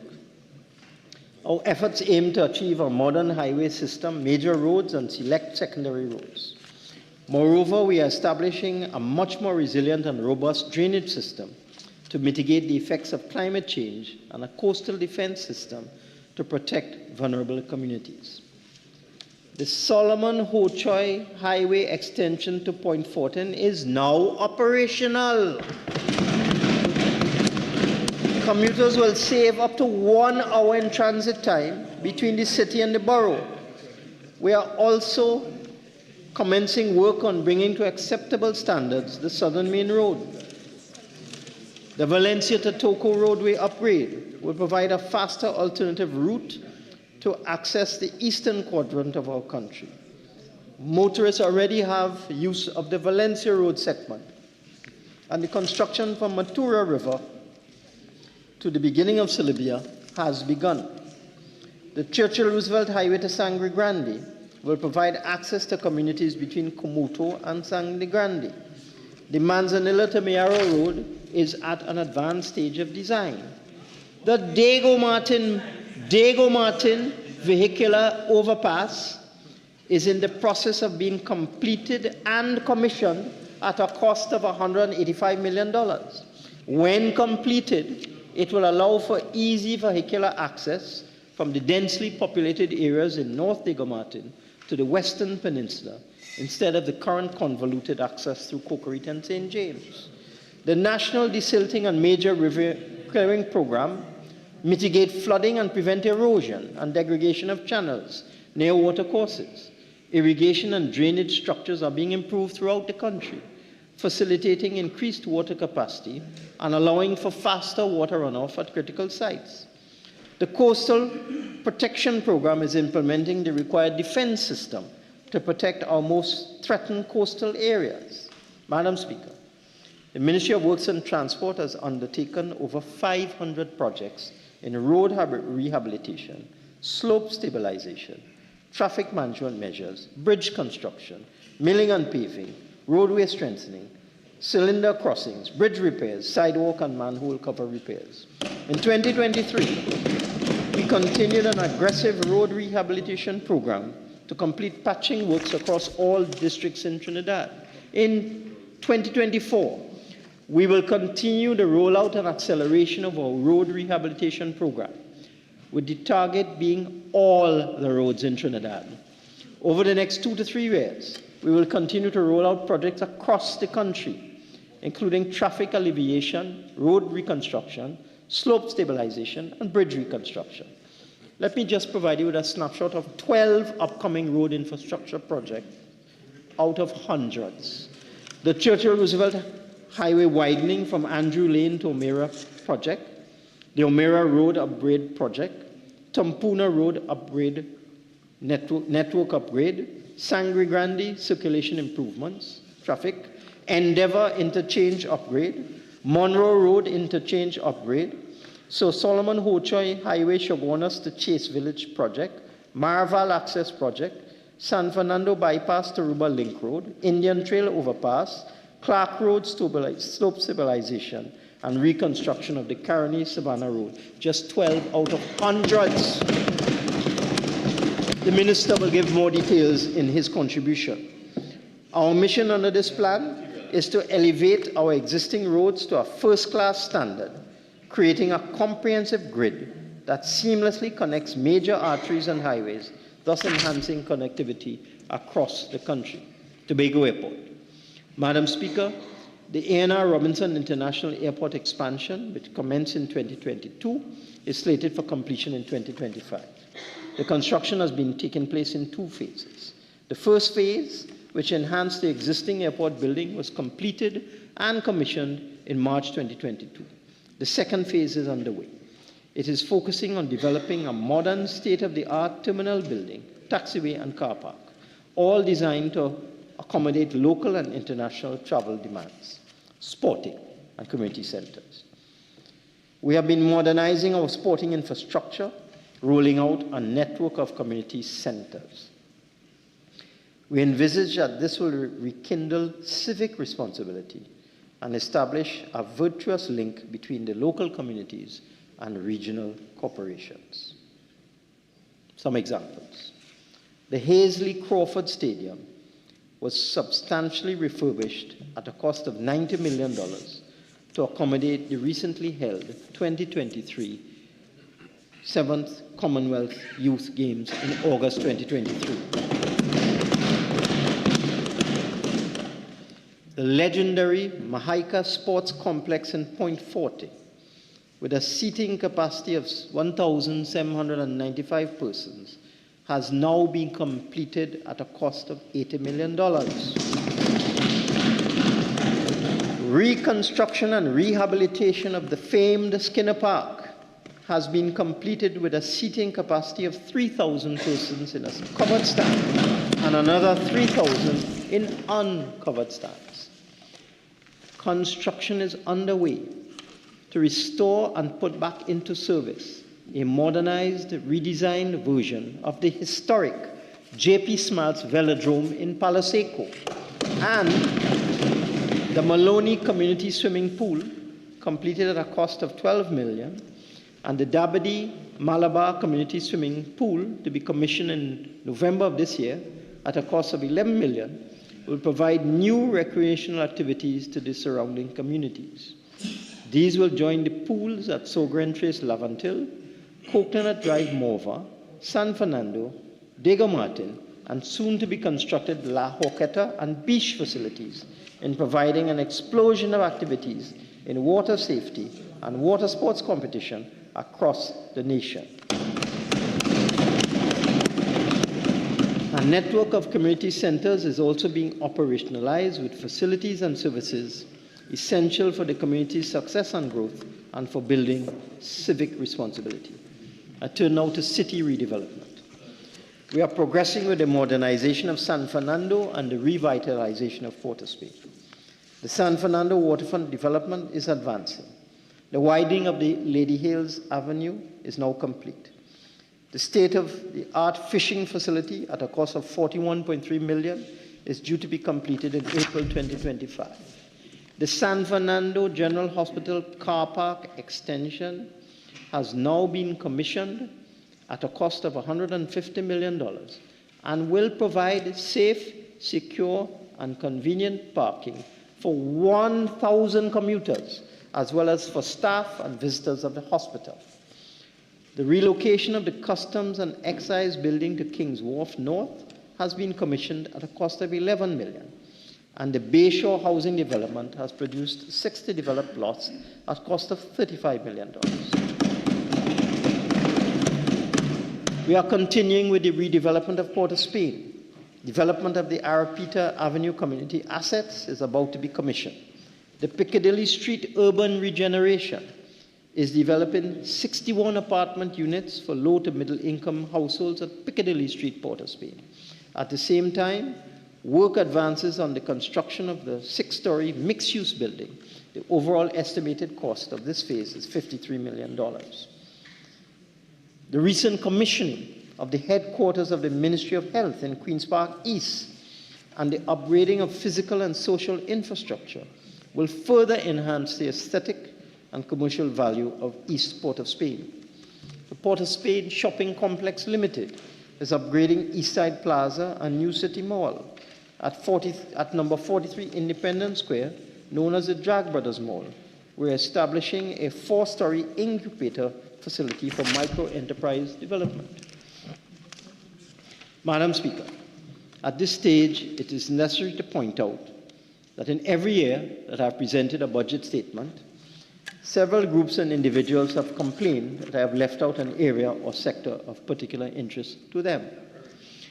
As I've said before, it is impossible in a budget statement to cover every single area of government activity. Otherwise, I would have to speak for over 10 hours. Accordingly, I will leave it to the Minister of Works and Transport to report on the progress in improving our inter-island sea transport system, building new ports, and developing and improving our existing seaports and airports. Other ministers will also report in detail on their portfolios. I turn now to energy. Madam Speaker, as a small commodity exporter, our country is extremely sensitive to global growth trends and the volatility of oil and gas prices.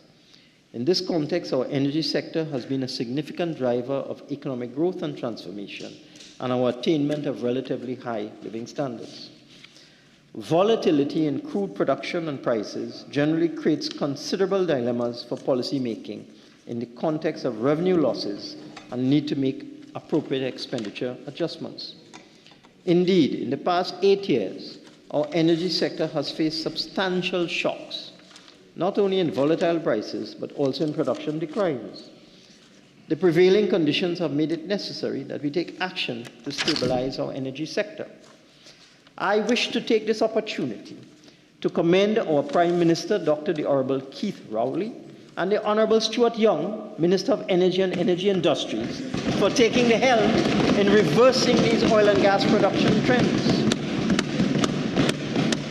With mutually beneficial relationships fostered with our upstream and downstream stakeholders, they have succeeded in creating the environment to establish the framework for restoring the viability and sustainability of our energy sector.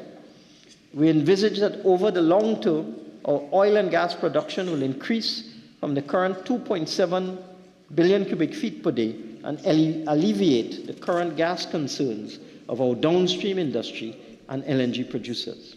Madam Speaker, we expect gas production to stabilize in 2023 based on projects on stream in the mid to late 2022, such as Shell's Colibri project and BPTT's Cassia compression project. Gas production is expected to be boosted further in 2023 by BPTT's infill program in the Mango, Savannah, and Angeline fields, EOG Resources' Osprey West and East developments, and Touchstone's Cascadura development onshore. In 2024 to 2026, additional projects will serve to maintain natural gas production, such as developing the Southeast Queens Beach field by BPTT, Queens Beach, the Mento field by EOG, and the Aphrodite field by Shell. An expanded development of the Cascadura field onshore is also expected in this period. For the long term, the coming on stream of Shell's Manatee project is expected to assist in significantly reducing the natural gas deficit. Furthermore, significant progress on negotiations regarding Woodside's Calypso Depot development has been made, and we are eagerly looking forward to bringing this project to fruition. We have been seeking through extensive negotiations involving the United States and Venezuela to develop a significant across-the-border field with Venezuela, the Dragon gas field. In 2017, we negotiated a commercial term sheet with Venezuela to develop the Dragon gas field with 4 trillion cubic feet of estimated gas reserves, and to bring that gas to Trinidad through a 17-kilometer pipeline to one of our offshore facilities. We had planned to start with 350 million standard cubic feet per day, and if all went well, this could have flowed from as early as 2020 to 2021. This additional gas would have significantly boosted production in our LNG and petrochemical plants. However, the sanctions imposed by the United States on Venezuela impeded this arrangement. Yet, through negotiations in 2023, the development license for the Dragon gas field was obtained from the U.S. Office of Foreign Assets Control, OFAC, through a waiver from sanctions. We then continued the negotiations with Venezuela to establish a mutually acceptable agreement for the joint development of the Dragon gas field. As is public knowledge, Madam Speaker, our diplomatic initiatives with the United States and Venezuela have been very successful, clearing the way for the September 20th, 2023 signing of an agreement with Venezuela to develop the Dragon gas field. The Minister of Energy and Energy Industries deserves special commendation for this remarkable achievement.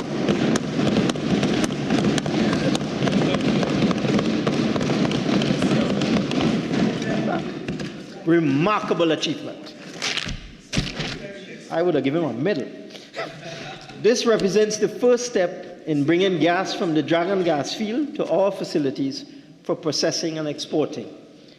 The National Gas Company will represent Trinidad and Tobago in this development, with Shell as the operator. We are moving at full speed to secure gas to the market and to return our LNG and petrochemical plants to higher production levels. Dragon field is estimated to have 4.2 trillion cubic feet of gas, equivalent to 1/3 of the total gas reserves of Trinidad and Tobago. We also share a cross-border field with Venezuela, the Loran Manatee field, which has approximately 10 trillion cubic feet of gas, with 7.3 trillion cubic feet in Loran, Venezuela, and 2.7 trillion cubic feet in Manatee on our side. 2019, we successfully negotiated a unitization development agreement with Venezuela to allow us to commence the development and production of the Manatee resources, giving us access to the 2.7 trillion cubic feet of gas. Subsequently, we negotiated for Shell to produce the gas in Manatee with an investment of US $1 billion. In September 2023, the National Gas Company and Shell signed an amended gas sales contract to incorporate a share of the natural gas volumes from the Shell-operated Manatee field. We expect the first gas to market in the first quarter of 2028. When our expectations for the Dragonfield project are realized, together with production from the Manatee field, we will make a major step towards maximizing build capacity in our petrochemical industry. Madam Speaker, crude oil has always been an important revenue earner for our country. Production, which had declined during the COVID-19 pandemic, is rising and has been averaging approximately 56,000 barrels per day in 2023. I am confident with the near-term outlook for oil production, which is expected to increase from the aggressive drilling program of Heritage, our largest producer, new production by EOG and Trinity, recent discoveries by Touchstone, and the general fiscal incentives made available to onshore producers and shallow water marine areas in recent times. We intend to maintain the momentum of upstream exploration through the availability of acreage both on land and offshore. We have recently evaluated the bids resulting from the 2021 Deepwater Competitive Bid Round and awarded 3 deepwater blocks to a consortium of BP, TT, and Shell. The material production sharing contracts have recently been executed and established not only a new frontier for our oil and gas development, but a foundation for the sustainable flow of natural gas. In 2022, the onshore and nearshore competitive bid round was successful, with a receipt of 16 bids for 8 of the blocks. This bid will be followed by a shallow water bid round offering 26 blocks. We are encouraging upstream investments both offshore and onshore, and ensuring that we realize the optimum value from exploiting our remaining hydrocarbon resources.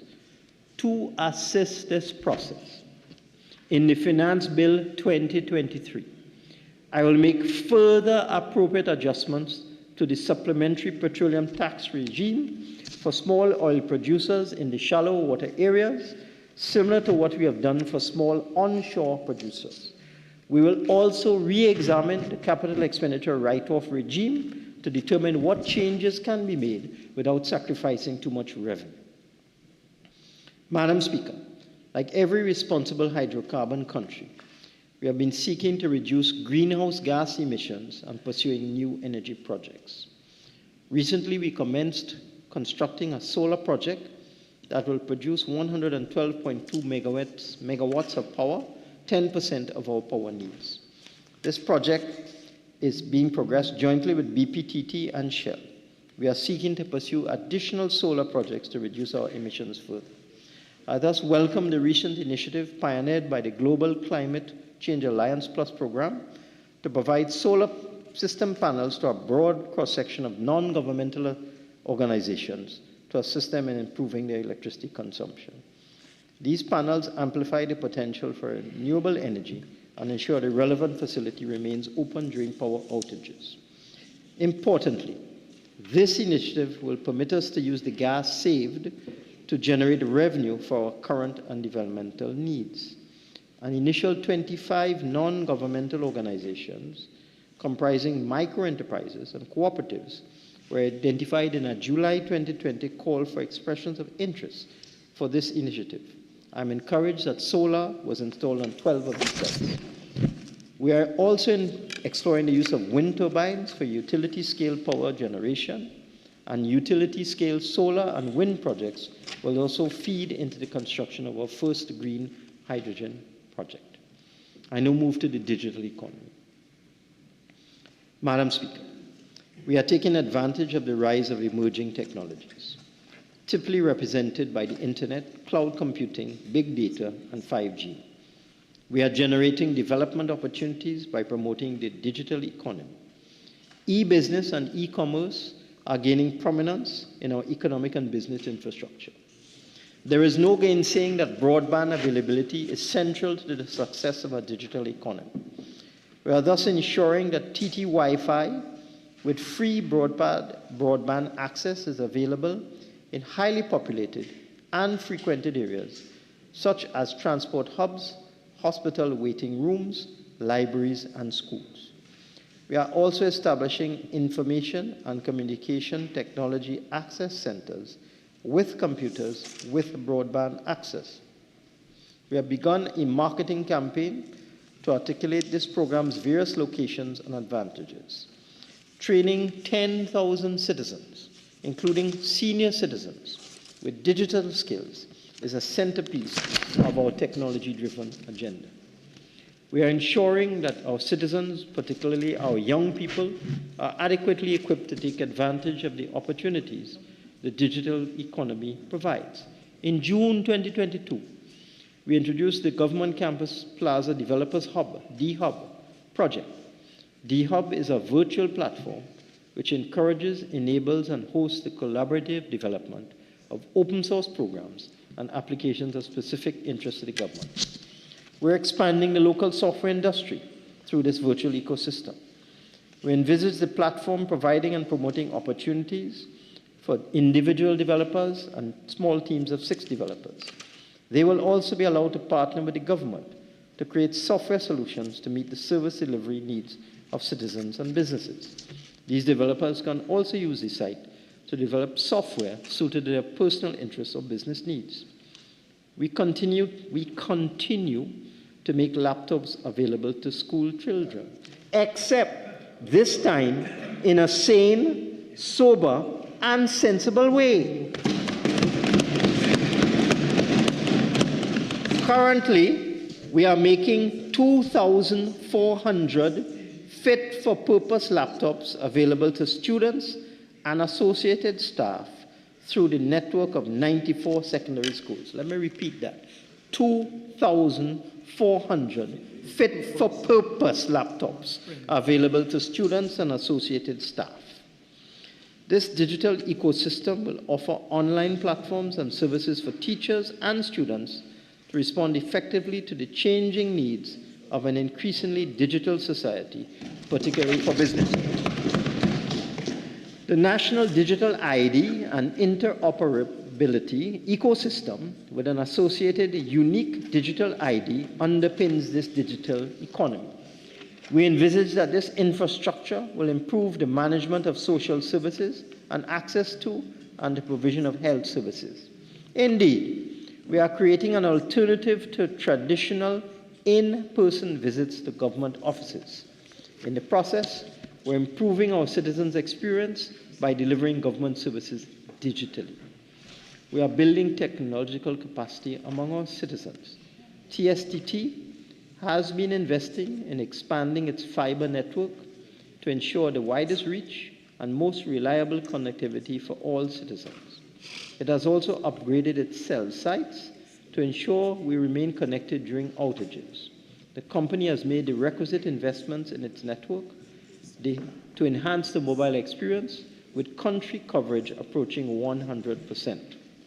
Further, the recent decision by the Telecommunications Authority of Trinidad and Tobago to issue a Type 2 concession to Starlink Internet Services Limited Trinidad and Tobago will address any broadband deficit in unserved and underserved areas.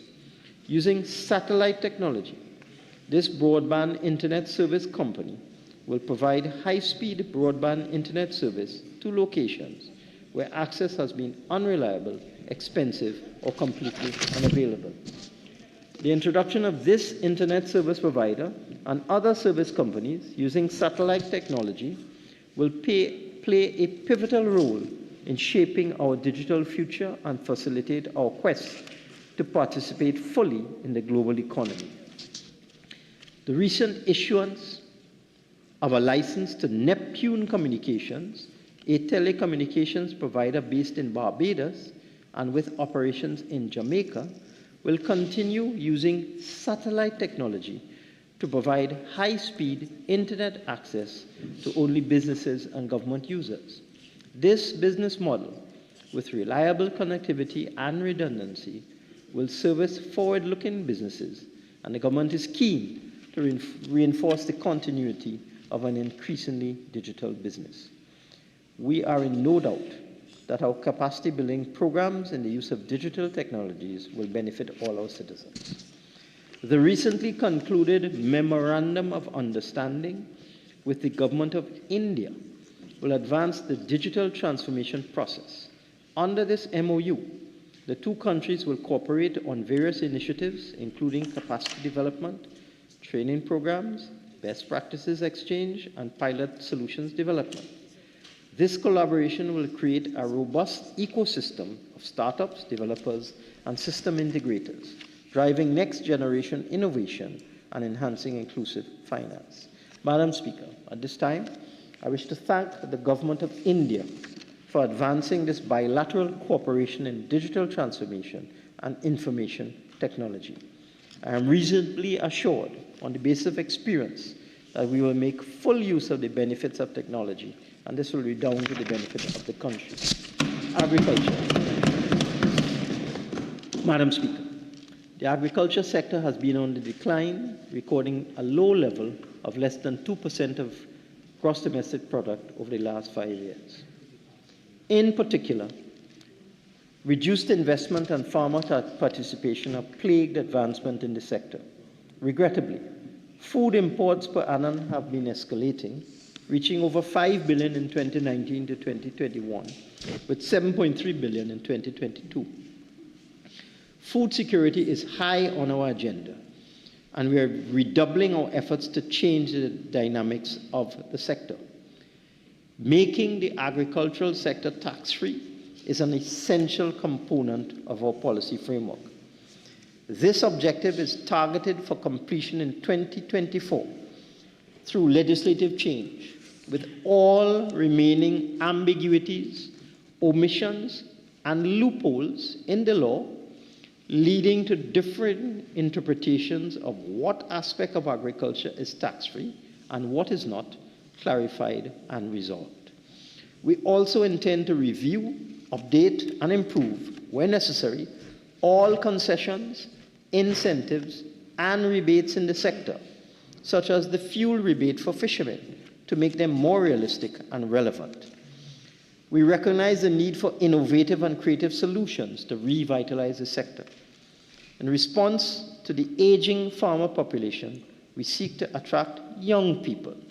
Within the past 3 years, we have made various programs available to young people interested in the agricultural sector.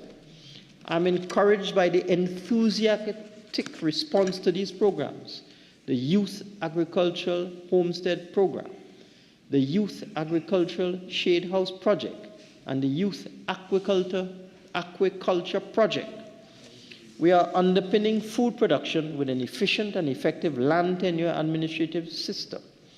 We are delivering in a timely manner the granting and renewal of leases for state land to farmers, allowing them to access financial assistance, fiscal incentives, mechanized agricultural activities, and entry into secondary production through value-added and cottage industries. Central to this process is the already installed ICT infrastructure, which is generating significant benefits to our farming population through enhanced data collection and improved customer service delivery. We are actively seeking to expand agricultural production. We are developing and providing facilities at the St. Augustine Nurseries, at Marpa Farm, and at Lat Reunion, aimed at heightening public awareness of crop conservation and biodiversity, and at providing opportunities for education and outreach programs. We are rehabilitating 240 kilometers of access roads. We are upgrading fish landing sites, wholesale fish markets to expand entrepreneurial opportunities, and facilitate training and processing initiatives, in particular for vessel owners and operators, fisherfolk, vendors, downstream industries, and the wider community. We are rehabilitating and replanting 900 acres of coconut to boost the coconut industry. We are revitalizing the cocoa industry, which is already employing almost 2,000 persons from production to value-added activities. We are strengthening the Farm to Table project, which is building institutional and educational capacities to promote sustainable agriculture, as well as the Farm to Agro Processing Initiative, under which produce through value-added capability increases in value. We are rehabilitating the physical infrastructure at Plum Mitan, which will initially benefit 150 rice farmers. We're establishing a processing facility for alternatives to wheat flour and pepper mash. We're refurbishing the storage facility at the Piaco Packing House. We're establishing community-based agriculture programs aimed at increasing production in the sector. We are providing forestry access roads to facilitate access for contractors in carrying out harvesting operations and boosting production. We are strengthening the pre-deal larceny squad to reduce pre-deal larceny in all farming districts. And Madam Speaker, in our drive to revitalize the coffee industry, we are rejoining the International Coffee Organization, from which we could benefit significantly. We will provide the necessary support and incentives to cocoa farmers and entrepreneurs to ensure the industry becomes sustainable, viable, and internationally renowned. The recent startup of the University of the West Indies Chocolate Factory is a significant milestone in the commitment of the UWI to the commercialization of the cocoa and chocolate industry. Madam Speaker, the tasks ahead are clear. And our attention to food security will not be diverted. We need to fundamentally change our perception and practice of agriculture. In this context, in addition to the regular budgetary allocation of the Ministry of Agriculture, I have allocated a further $400 million in 2024, comprised of $250 million in incentives to farmers and $150 million for the development of infrastructure through the Palo Seco Agricultural Enterprises Company. Madam Speaker, the Cashew Gardens Community Council was established in 2001 and has been awarded the Greenleaf Merit Award by the Environmental Management Authority, EMA, and recognized by the United Nations and the International Civil Society Action Network. The Cashew Gardens Community Greenhouse, with full-time employees, mainly women, is one of the major achievements of the Cashew Gardens Community Council, including the Cashew Gardens Homework Center and Community Recycling Program. A green market is in the process of being established. We intend to use the model pioneered by the Cashew Gardens Community Council to establish micro-enterprise gardens, greenhouses, and green markets within other communities under the Housing and Village Improvement Program, including Demerara, Arima, Bonaire North, Pine Settlement, Bagatelle, River Estate, John Boodoo, Brazil, Lome Trace, Maloney Gardens, and Trincity Dinzit. Madam Speaker, I propose to allocate $7.5 million in 2024 to establish the community gardens and green markets projects for this purpose. To effect this fundamental change in the practice of agriculture, I intend to forge a collaborative engagement among all ministries and institutions involved in agriculture in Trinidad and Tobago. I turn now to the manufacturing sector, which has been a stellar performer in our diversification effort.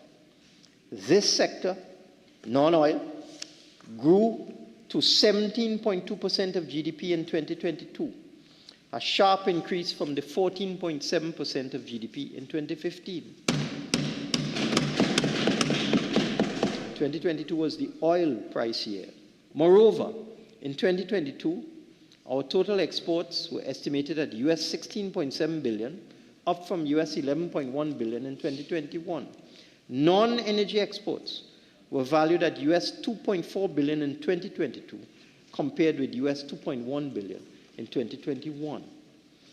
We're encouraged with our market structure, which is increasingly diversified, with the main ones being the United States, European Union, and CARICOM. We have demonstrated a strong export performance in the non-energy manufacturing sector, with significant increases in 2022 over 2021 for machinery and transport equipment, beverages, and tobacco. The recent decisions of CARICOM to provide for the free movement of all categories of workers within the CARICOM single market and economy, and for CARICOM nationals to be able to establish businesses in other member states, including self-employed, managerial, and technical personnel, present additional opportunities for entrepreneurs to look to the CARICOM region as an export market for expansion. I look forward, Madam Speaker, to our entrepreneurs taking advantage of the opportunities in the CSME, artisans, artists, musicians, media personnel, agricultural workers, domestic workers, university graduates, teachers, nurses, and private security officers. Let's look now at the ease of doing business. We are facilitating our non-energy exporters' drive to secure and expand export markets with TT BizLink. Improving the ease of doing business has been a key facilitator. We have been constantly upgrading the single electronic window, TT BizLink. The ongoing digitalization of processes is reducing the cost of businesses by allowing them to make online payments and directly download their approved documents. In fiscal year 2024, we will launch 14 new e-services on the platform. We have commenced development of a new port community system to strengthen the interoperability of the major IT systems at our ports, customs, and other border agencies. This system will facilitate the intelligent and secure exchange of information along the supply chain. It will allow for automation, management, and optimization of port logistics processes at the ports of entry and exit, and reduce costs for the clearance, movement, and storage of goods. With respect to market access, we are expanding market access and deepening trade with targeted countries and markets of interest. We are in ongoing negotiations with Chile and Curacao for partial scope trade agreements. We are negotiating to expand the CARICOM-Colombia Trade, Economic, and Technical Cooperation Agreement. We have fielded several trade missions to major markets to boost exports and promote inward investments. In terms of special incentives or initiatives, given the invaluable contribution of these businesses to the economy, we are supporting our private sector with a suite of incentives for expanding the non-energy sector, particularly the small and medium-sized enterprises. They generate revenue, create employment, and boost foreign exchange earnings. Among the initiatives are the Export Booster Initiative, which helps exporters gain market access by achieving international food and beverage certification and product compliance. The Grant Fund Facility assists small and medium enterprises' growth in non-energy exports. Since its launch in 2017, 33 small and medium enterprises have benefited from this facility. The Yachting Grant Fund Facility supports reskilling the labor force servicing the yachting sector. Since its launch in 2022, it has benefited 93 medium-sized enterprises with a cost of $2.9 million. The Research and Development Facility, which Export TT administers, provides for funding the technical upgrade manufacturing processes. So far, Caribbean Sea and Air Marketing, which currently produces Moruga Hill rice, and Safety Net Limited, which is developing a working prototype for an enhanced process safety management system, have been assisted. The Manufacturing Apprentice and the Wood Products Apprenticeship programs are already operational. I'm adding to these programs the Yachting Marine Apprenticeship Program. Maritime services for leisure, marine, and yachting services have been growing in light of our strategic location below the hurricane belt. It makes us an ideal place for storing yachts and other pleasure craft. The Yachting Marine Apprenticeship Program will scale up the technical and skill resources required for this sector. In the current financial year, we will enroll 150 trainees. For this purpose, I have allocated $6.75 million in 2024 to the Yachting Marine Apprenticeship Program. We're establishing a green manufacturing initiative to assist local manufacturing to adopt and improve green manufacturing practices. This initiative will fund, through an energy efficiency audit, those businesses in the non-energy manufacturing sector interested in adopting greener practices. The initiative will include tax incentives and waivers for promoting renewable energy and energy efficiency. For this purpose, I have allocated $5 million in 2024 to the Green Manufacturing Initiative. The Unit Trust Corporation has been partnering with UE Ventures and creating the Youpreneur Plus program, which has been providing supportive and enabling environments to the growth of young and emerging entrepreneurs. We will support this program, which fosters small and micro businesses to meet the requirements to be listed on the Junior Stock Exchange. The initiative will impact 100 small and micro enterprises, and for this purpose, I have allocated $15.75 million in 2024 for the program. 3 SME loan guarantee programs in partnership with commercial banks and administered by First Citizens Trustee Services are in place to provide a stable and favorable debt market for small and medium enterprises. The SME loan guarantee program phase 1 has disbursed 262 loans to a value of $24 million. The SME loan guarantee program phase 2 has disbursed 733 loans to a value of $153 million. And the government agent administered loan by loan guarantee scheme, under which we have disbursed 47 loans, the value of $50 million. The Trade and Investment Promotion Agency provides for greater policy, cohesion, and coordination of activities.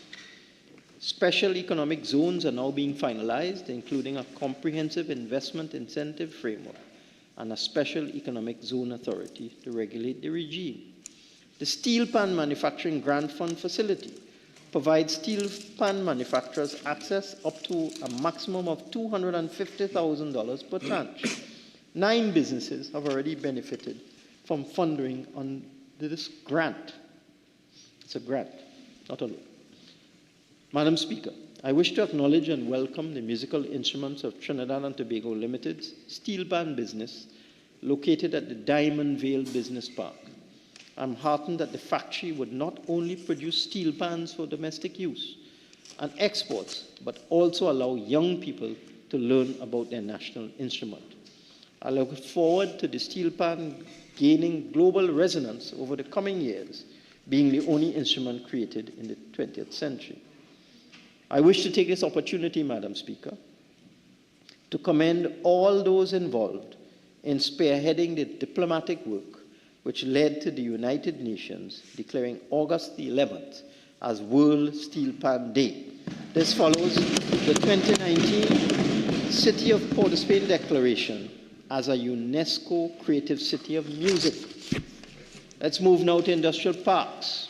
Madam Speaker, we are rolling out industrial parks to attract investment, create employment, and boost exports. In so doing, we will address the constraints which hinder industrialization, such as access to infrastructure, technology, and finance, as well as high production and transaction costs. The Phoenix Park Industrial Estate is in the process of being commissioned. We have already closed 14 investments at the park, 12 local and 2 foreign. We expect that once fully operational, the park will directly employ over 4,500 persons. We are continuing our quest to attract high-value and light manufacturing firms. The 14 initial investments will create as many as 361 new jobs. We plan to replicate the Phoenix Park Industrial Estate at appropriate sites to catalyze investment in central Trinidad, the Southwest Peninsula, and the East-West Corridor.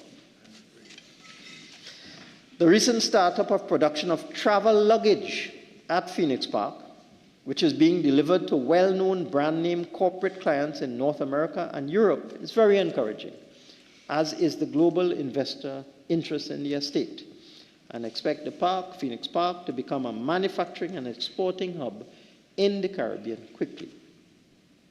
The Moruga Agro-Processing and Light Industrial Park now houses 5 companies and 2 landlords to process peppers, fish, fruits, and cocoa. We are currently negotiating with 13 pipeline investors who wish to establish businesses to process peppers, ginger, plantains, and vegetables, and the production and bottling of cream liqueurs. Fully operational, this park in Moruga will create approximately 128 jobs. Green technology. Madam Speaker, we have become increasingly aware that adaptation to climate change and measures to mitigate greenhouse gas emissions offer significant opportunities to create innovative and environmentally friendly production processes and outputs. We are aware that in several other jurisdictions, climate change action has generated substantial employment employment across all economic sectors. These jobs are becoming increasingly sustainable and in high demand. We are seeking to derive similar benefits. We are in the design process for manufacturing green hydrogen for downstream ammonia production based on growing international demand and for recycling plants to address waste management issues. With the European Union taking steps to reduce the competitiveness of exports such as ammonia and fertilizer through public policy, our green product export potential, such as methanol and ammonia, would therefore become more competitive. Madam Speaker, strengthening our petrochemical exports will ensure that the Point Lisa's industrial complex remains our flagship for industrial development. We already have more than 100 tenants on the estate, including a mix of world-class methanol, ammonia, and urea plants, a steel plant, a power plant, and smaller light manufacturing and service companies. I turn now to the Exim Bank. We have been building our export potential in the non-energy sector companies, including small and medium companies. The Exim Bank is managing a facility which provides foreign exchange to eligible export manufacturers on an agreement that those clients would repatriate all funds obtained from the exporting activity utilized by the facility. I'm extremely pleased to learn that by June 30th, 2023, the bank had supported 158 export-focused manufacturers with US $613 million in various non-energy subsectors. Importantly, these non-energy export manufacturers have generated revenue of $1.8 billion, 41% higher than when compared with 2022. The Exim Bank has also been managing the imports of essential items through the special import forex window. Up to June 2023, the Exim Bank had successfully supported 96 importers with US $746 million. The facilities at the Exim Bank have successfully expanded our non-energy export sector with associated foreign exchange earnings and ensured essential imports of pharmaceuticals, sanitary products, food, and other related essential items. I propose to extend the two facilities at the Exim Bank and to increase the ceiling of the US dollar foreign exchange facility. Our e-commerce strategy. We have had a resourceful ally in the private sector for a long time, and this partnership has expanded our non-energy sector. Underpinning this expansion has been an enabling environment, including fiscal incentives, facilitating e-commerce for local businesses to serve domestic and international markets. We have been reassured that the new e-commerce strategy will focus mainly on supporting the use of e-commerce by local businesses to serve domestic, regional, and international markets. In the process, continue our diversification agenda. We are engaging UNTAD to develop the national e-commerce strategy under a technical assistance agreement at a cost of US $240,000. We're also developing a marine fuel hub. We are collaborating with Proman and Methanex Corporation, two of our largest methanol producers, to establish a methanol-based marine fuel bunkering facility. Both companies and their shipping partners have been constructing innovative, clean-burning, fuel-efficient vessels with dual fuel engines that can run on either methanol, fuel oil, marine diesel oil, or oil and gas. I'm encouraged by the decisions of the Proman and Methanex companies to invest in a sustainable technology which not only provides environmental benefits, but also an economically viable alternative marine fuel. We look forward to these newly constructed vessels being bunkered at Point Lisas and the bunkering facility becoming a hub to meet the shipping industry's increasingly stringent emissions regulations. Tourism and culture. We consider the tourism and cultural sectors critically important for re-energizing and reinvigorating our domestic economy. These sectors are key drivers of our diversification and transformation agenda and for advancing non-energy sector growth. We closed our borders in March 2020 at the onset of the COVID-19 pandemic. While it was necessary to protect our citizens, the local cultural and tourism sectors were profoundly affected. In 2019, 388,576 international visitors were registered. In the following year, by 2020, visitor arrivals had fallen to 95,284, and by 2021 to 40,266. In July 2021, we reopened our international borders. And since that time, international visitors have been increasing, with arrivals recording 226,483 in 2022, thereby revitalizing the tourism sector. This buoyant trend continued into 2023, with visitor arrivals for January to July recording 182,508. The hotel industry has been benefiting, having a 62% occupancy rate in July 2023, the highest rate since February 2020, the last year in which Carnival was held before the onset of COVID. We are ensuring that our tourism product becomes increasingly attractive so that destination Trinidad and Tobago remains broadly competitive. With the new marketing initiatives, we now welcome visitors safely and confidently. We are managing and maintaining our cultural and historical assets as attractions for domestic and international tourism. We're investing in marketing and promotion activities by participating in trade shows and conferences in the diaspora market in North America and European, Latin American, and Caribbean markets. We do not doubt that culture draws visitors to destinations like Trinidad and Tobago. We are thus upscaling our work towards the resurgence and growth of the creative sector. Performance spaces are being upgraded. The Southern Academy for the Performing Arts, the National Academy for the Performing Arts, and Queen's Hall. Others are being made ready. For example, the Desperados and Shell Invaders Pan Theatres and the RP Avenue Enhancement Project. In addition to these developments in both the tourism and cultural sectors, we have been supporting tourism accommodation through our core fiscal incentives program under the Trinidad and Tobago Tourism Accommodation Upgrade Project. We are now processing 6 applications for reimbursements relating to hotel upgrades. We must remain competitive to ensure our visitors enjoy an ideal accommodation experience with enhanced potential for return visits. We are also delivering assistance through the Government Loan Guarantees Program, 3 ongoing projects: Financial Complex Suites Limited, with the trade name Radisson Blue, the Radisson Trinidad, and the Bella Forma Resorts Limited, trade named as Cocoa Reef Resort and Spa. We have also implemented a 4-year property improvement plan for the Hilton Trinidad and Conference Center, positioning it to compete better, retain customers for group business and long-stay projects, and contract airline crews.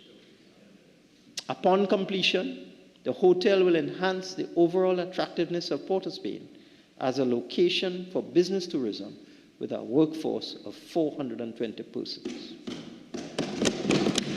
Madam Speaker, following the exit of Liat, I have plenty to go by. Following the exit of Liat, the Caribbean region has been exhibiting strong air transport demand.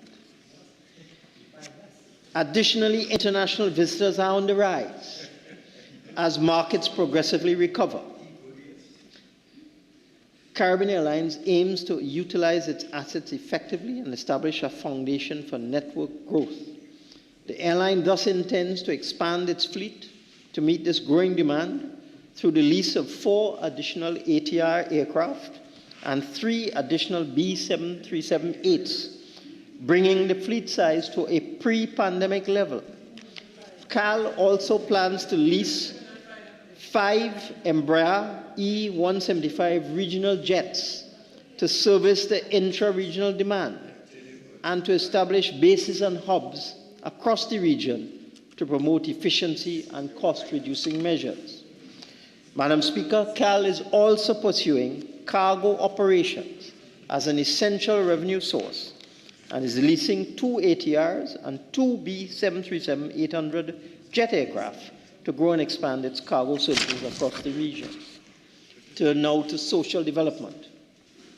Madam Speaker, modern social arrangements, particularly in health, housing, and education, have long been considered among the preconditions for economic development and growth.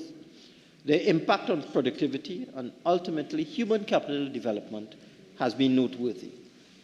Looking at health, ever since the assumption of the first PNM administration in 1956, we have been expanding our public health system to provide free access to a range of health solutions and services for our citizens at levels unavailable in many other advanced, emerging, and developing countries.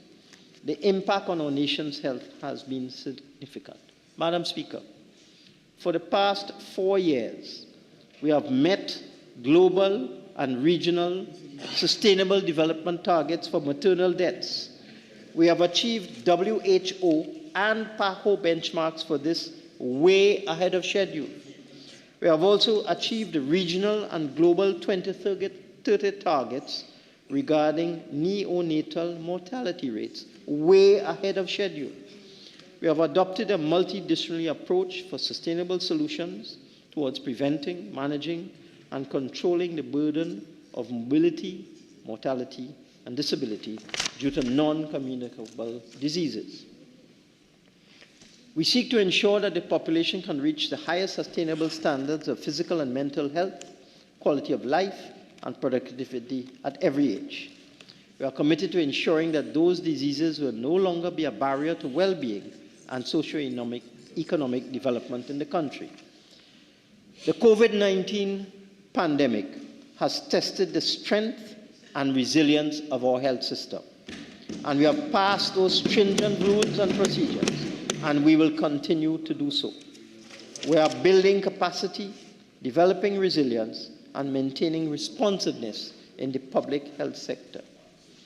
Following 3 years of worldwide stress, both social and economic, on May the 4th, 2023, the Director General of the World Health Organization declared an end to the public health emergency brought about by the COVID-19 virus. Although COVID-19 continues to circulate, it is at a very low and manageable level.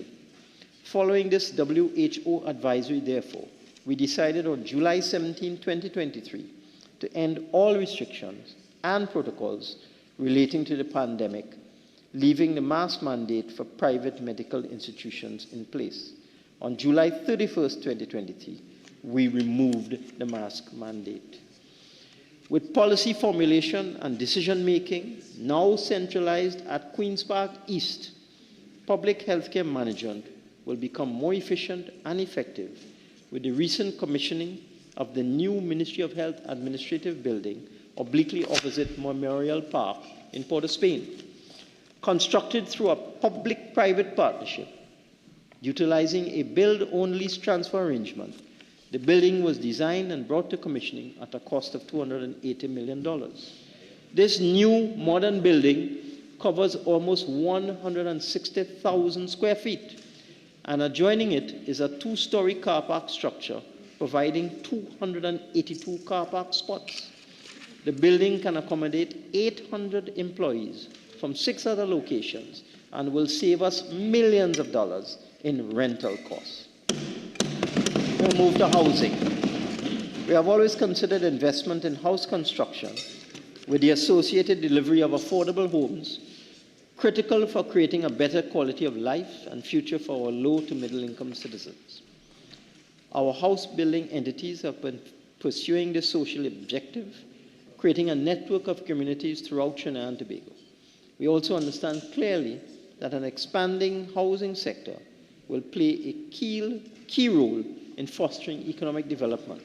It must also be borne in mind that the construction sector is a large employer of workers with backward linkages to suppliers and ties to the financial sector through residential mortgages.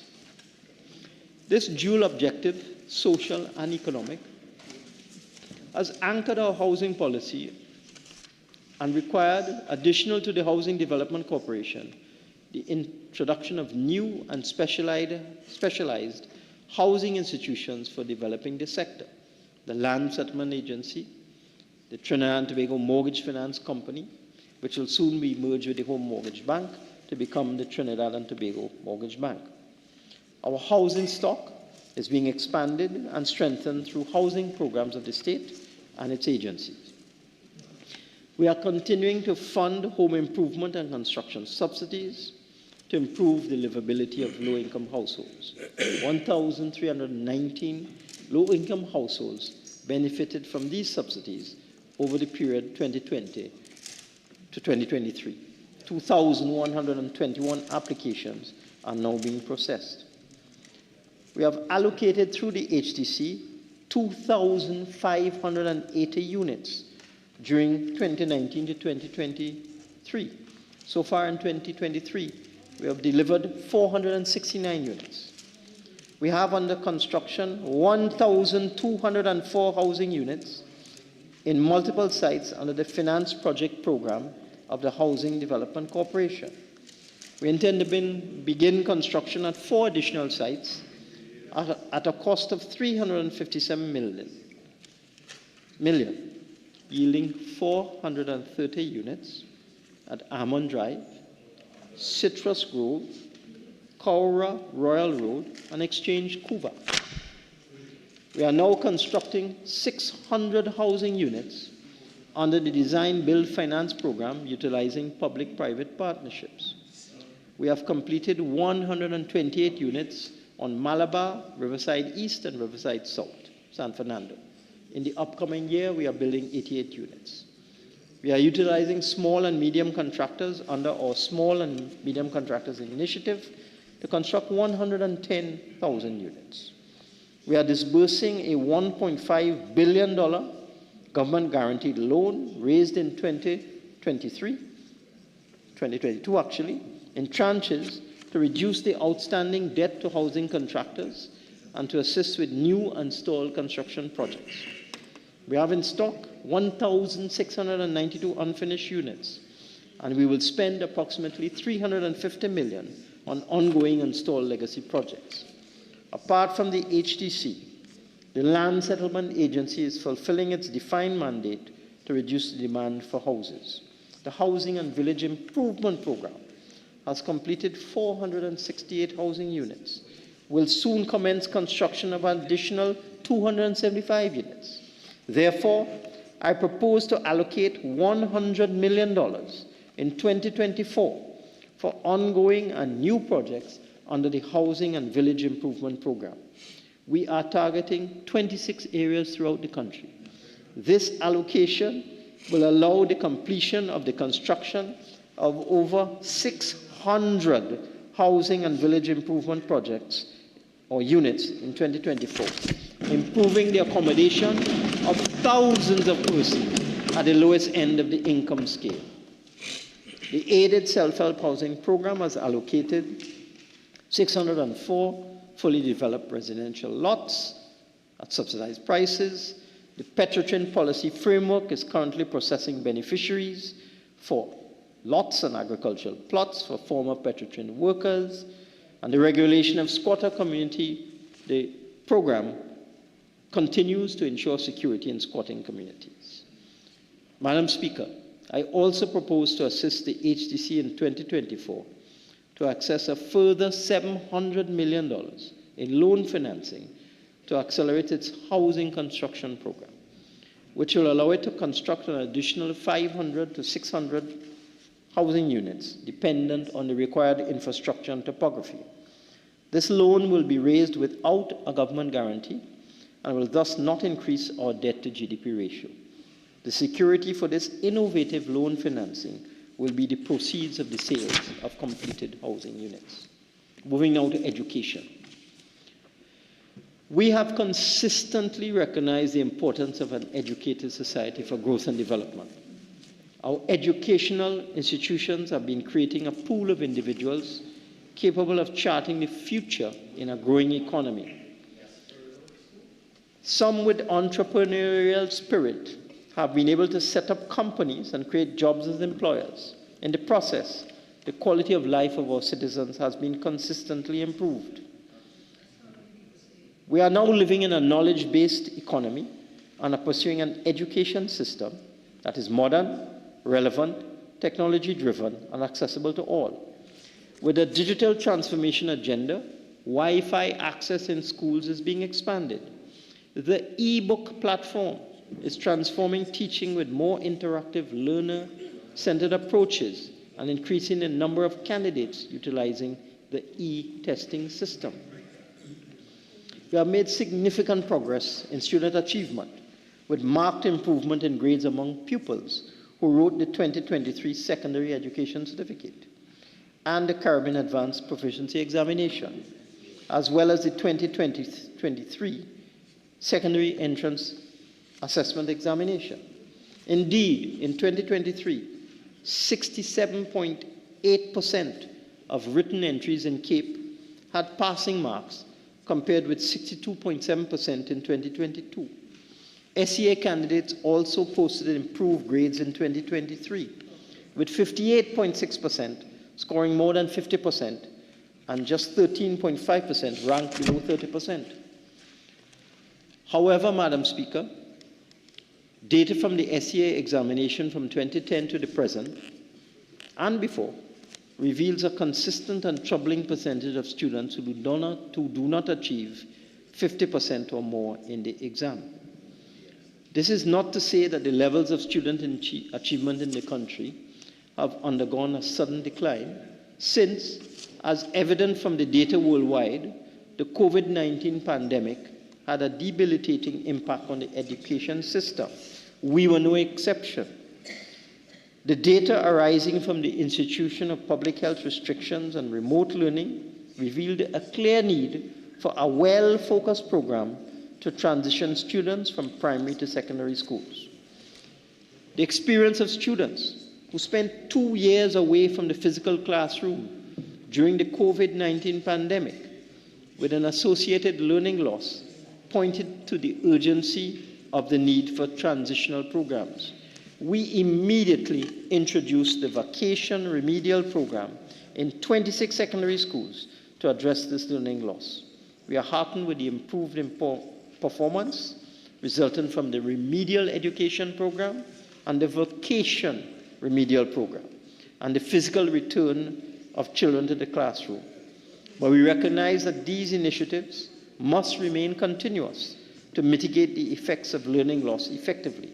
We are continuing with these 2 programs, Remedial Education and Vacation Remedial. Delivered in 106 schools, the programs are presently benefiting over 25,000 students. Thus, we ensure that all students, especially our less fortunate, can attend and fully participate in the learning and curricular activities of primary and secondary schools. In addition, we are acutely aware of the difficulties that needy families face in acquiring school supplies for their children, including uniforms, shoes, book bags, stationery, and books. We are also aware of the ever-changing book lists, which are unwarranted in areas requiring little change, such as science subjects like chemistry. These continuous additions and alterations to school book lists make it virtually impossible for generational use of textbooks and create additional yearly expenses for families. In 2024, therefore, we intend to consult with all stakeholders in the education sector, standardize textbooks as far as is practical, and eliminate the practice of unnecessary new textbooks arriving on the curriculum every year. This practice is putting too much strain on needy families who cannot easily pass on books from one generation of children to another. However, Madam Speaker, in recognition of the cost of school uniforms, supplies, and textbooks, I propose to provide in 2024 for needy students in primary and secondary school, using a suitable means test, a school supplies and book grant of $1,000 to assist in meeting the cost of attendance at primary and secondary schools.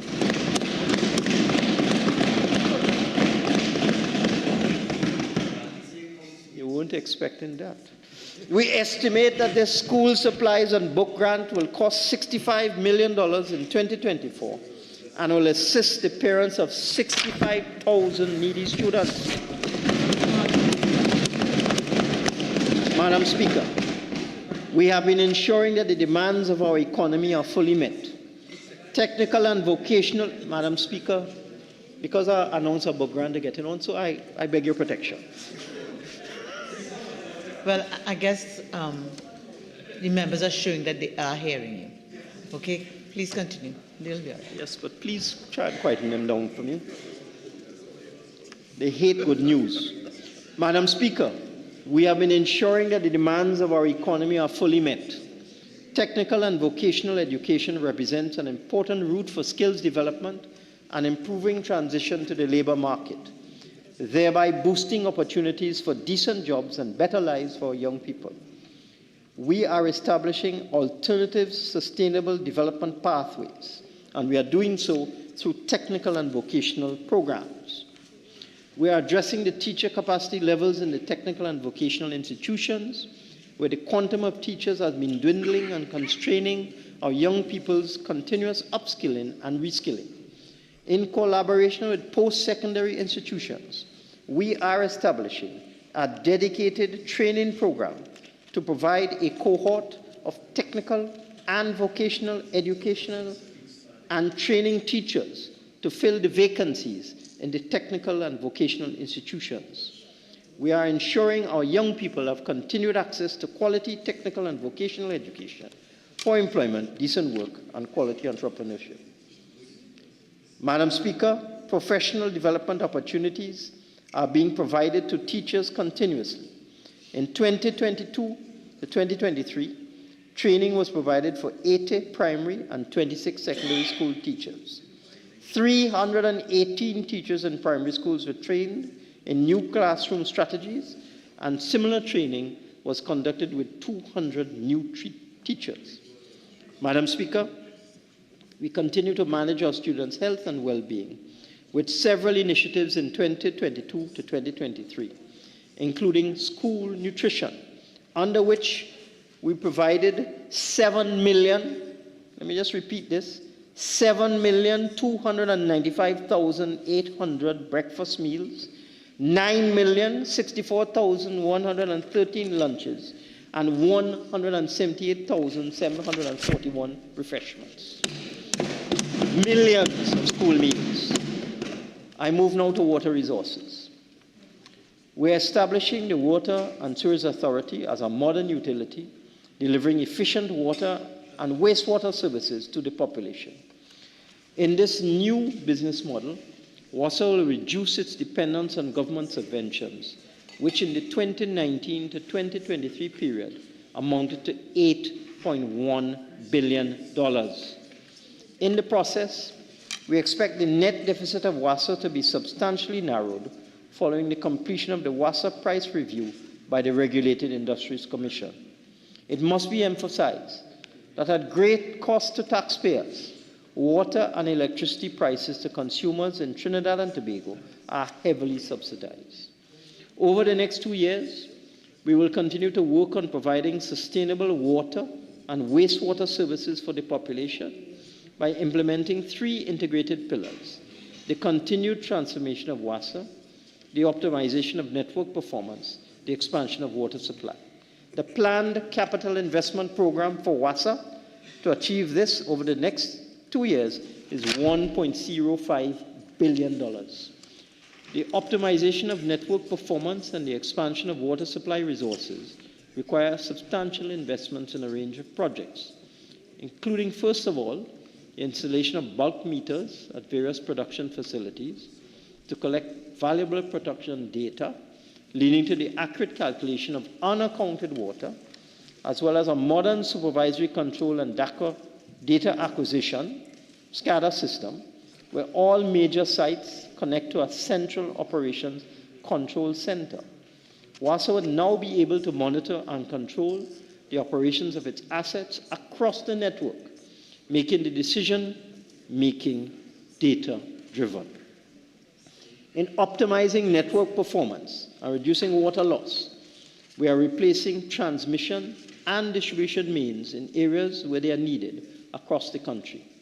WASA is also refurbishing and upgrading major water treatment facilities to optimize network performance in places such as Freeport, Chatham, Guanapo, North Oropouche, and Navet.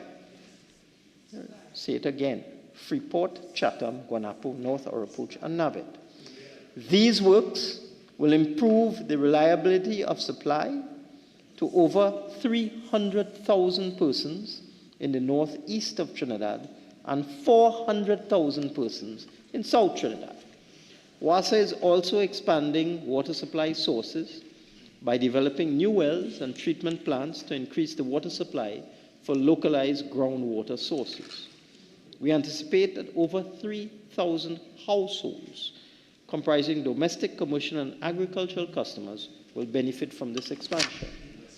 Construction of a water treatment plant on the Goldsboro River in Tobago, impacting communities including Scarborough, Shore Park, Lowlands, Lambo, Signal Hill, Patience Hill, and Spring Garden, and the installation of a package plant at Green Meadows, Santa Cruz, will benefit 17,000 persons. We are optimizing network performance with the construction and outfitting of 14 booster stations in both Trinidad and Tobago, improving in the process the level of service to over 30,000 persons. These citizens will now enjoy a water supply on a 5-day-per-week schedule for the first time. We are reducing water loss by replacing high-leaking distribution in a wide range of communities, including St. James, Barataria, Sawa, Santa Cruz, Longdonville, Valencia, and Arima, to improve the current level of service from 1 day per week to 7 days per week. We're expanding the network with new distribution mains and rehabilitating existing wells to maximize well yield in several communities. With WASA continuing to install new water mains and treatment plants, drill wells, and build new booster stations, potable water supply will eventually be adequate for the population needs. With supply contracts with the desalination plants coming to an end in 2028, the purchase of desalinated water could come to an end. We have been having cordial discussions with the owners of the 2 desalination plants. I have alluded briefly, Madam Speaker, in general terms, to some of the projects which are now being undertaken by WASA, and during the debate, my colleague, the Minister of Public Utilities, will provide additional details on the effective and efficient management of our water resources being advanced by WASA, as well as other relevant matters in the public utility sector. Madam Speaker, no budget speech would be relevant without a discussion of our social safety net. Successive PNM administrations have firmly committed to improving the lives of everyone in this country, particularly the marginalized, the underprivileged, and the most vulnerable. Underlying this social agenda has been our obligation to leave no one behind and to reach first those who are furthest behind. Our social safety net has been playing an intrinsic and instrumental role in the discharge of this commitment. Indeed, As a commodity producer and with oil and gas prices subject to high volatility and fluctuating revenues, we have always faced economic and social challenges to meet our agenda. Given the changing economic and social dynamics, we have ensured that our social protection umbrella was consistently redesigned and focused on tools that had always advanced the well-being of those under the umbrella. As of July 31st, 2023, we have provided financial benefits in the sum of $4.2 billion towards improving the socio-economic standard of living for a broad cross-section of vulnerable and less fortunate citizens. Through our various initiatives, they have gained access to a number of grants, including the Public Assistance Grant, the Food Support Program, the Urgent Temporary Assistance Grants, the National Social Development Program, which seeks to improve the standard of living conditions through the provision of basic infrastructure for essential utility services, in particular for sanitary plumbing and house wiring, the Senior Citizens Pension, which protects our vulnerable elderly citizens, providing financial assistance to persons aged 65 years and over who meet the qualifying criteria. There are now, under this PNM administration, 110,890 citizens in receipt of the Senior Citizens Pension at an annual cost of $3.35 billion. We also provide a disability assistance grant for adults and minors. In addition, we are partnering with several non-governmental organizations to support vulnerable groups to deliver services for socially displaced persons, women and victims of all forms of violence, services for persons with disabilities, and youth organizations. We are supporting the social safety net for the poor and vulnerable groups with a number of administrative and technical institutions. The National Therapeutic and Resource Center is ensuring that the well-being of persons with disabilities is achieved.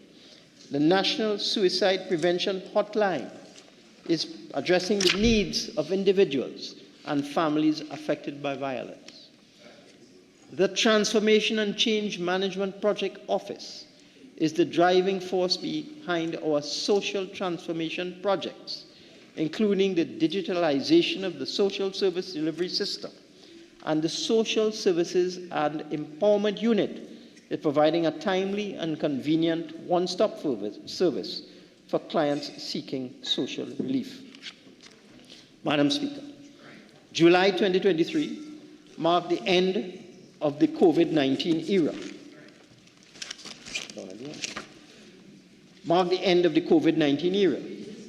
As we look back at that period of uncertainty, when we had no option but to choose between lives and livelihoods, I take pride in our quick and decisive response.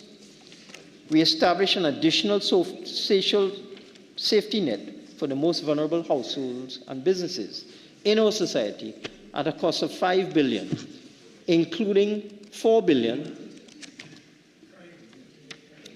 just now on business survival and $1 billion on social protection policies.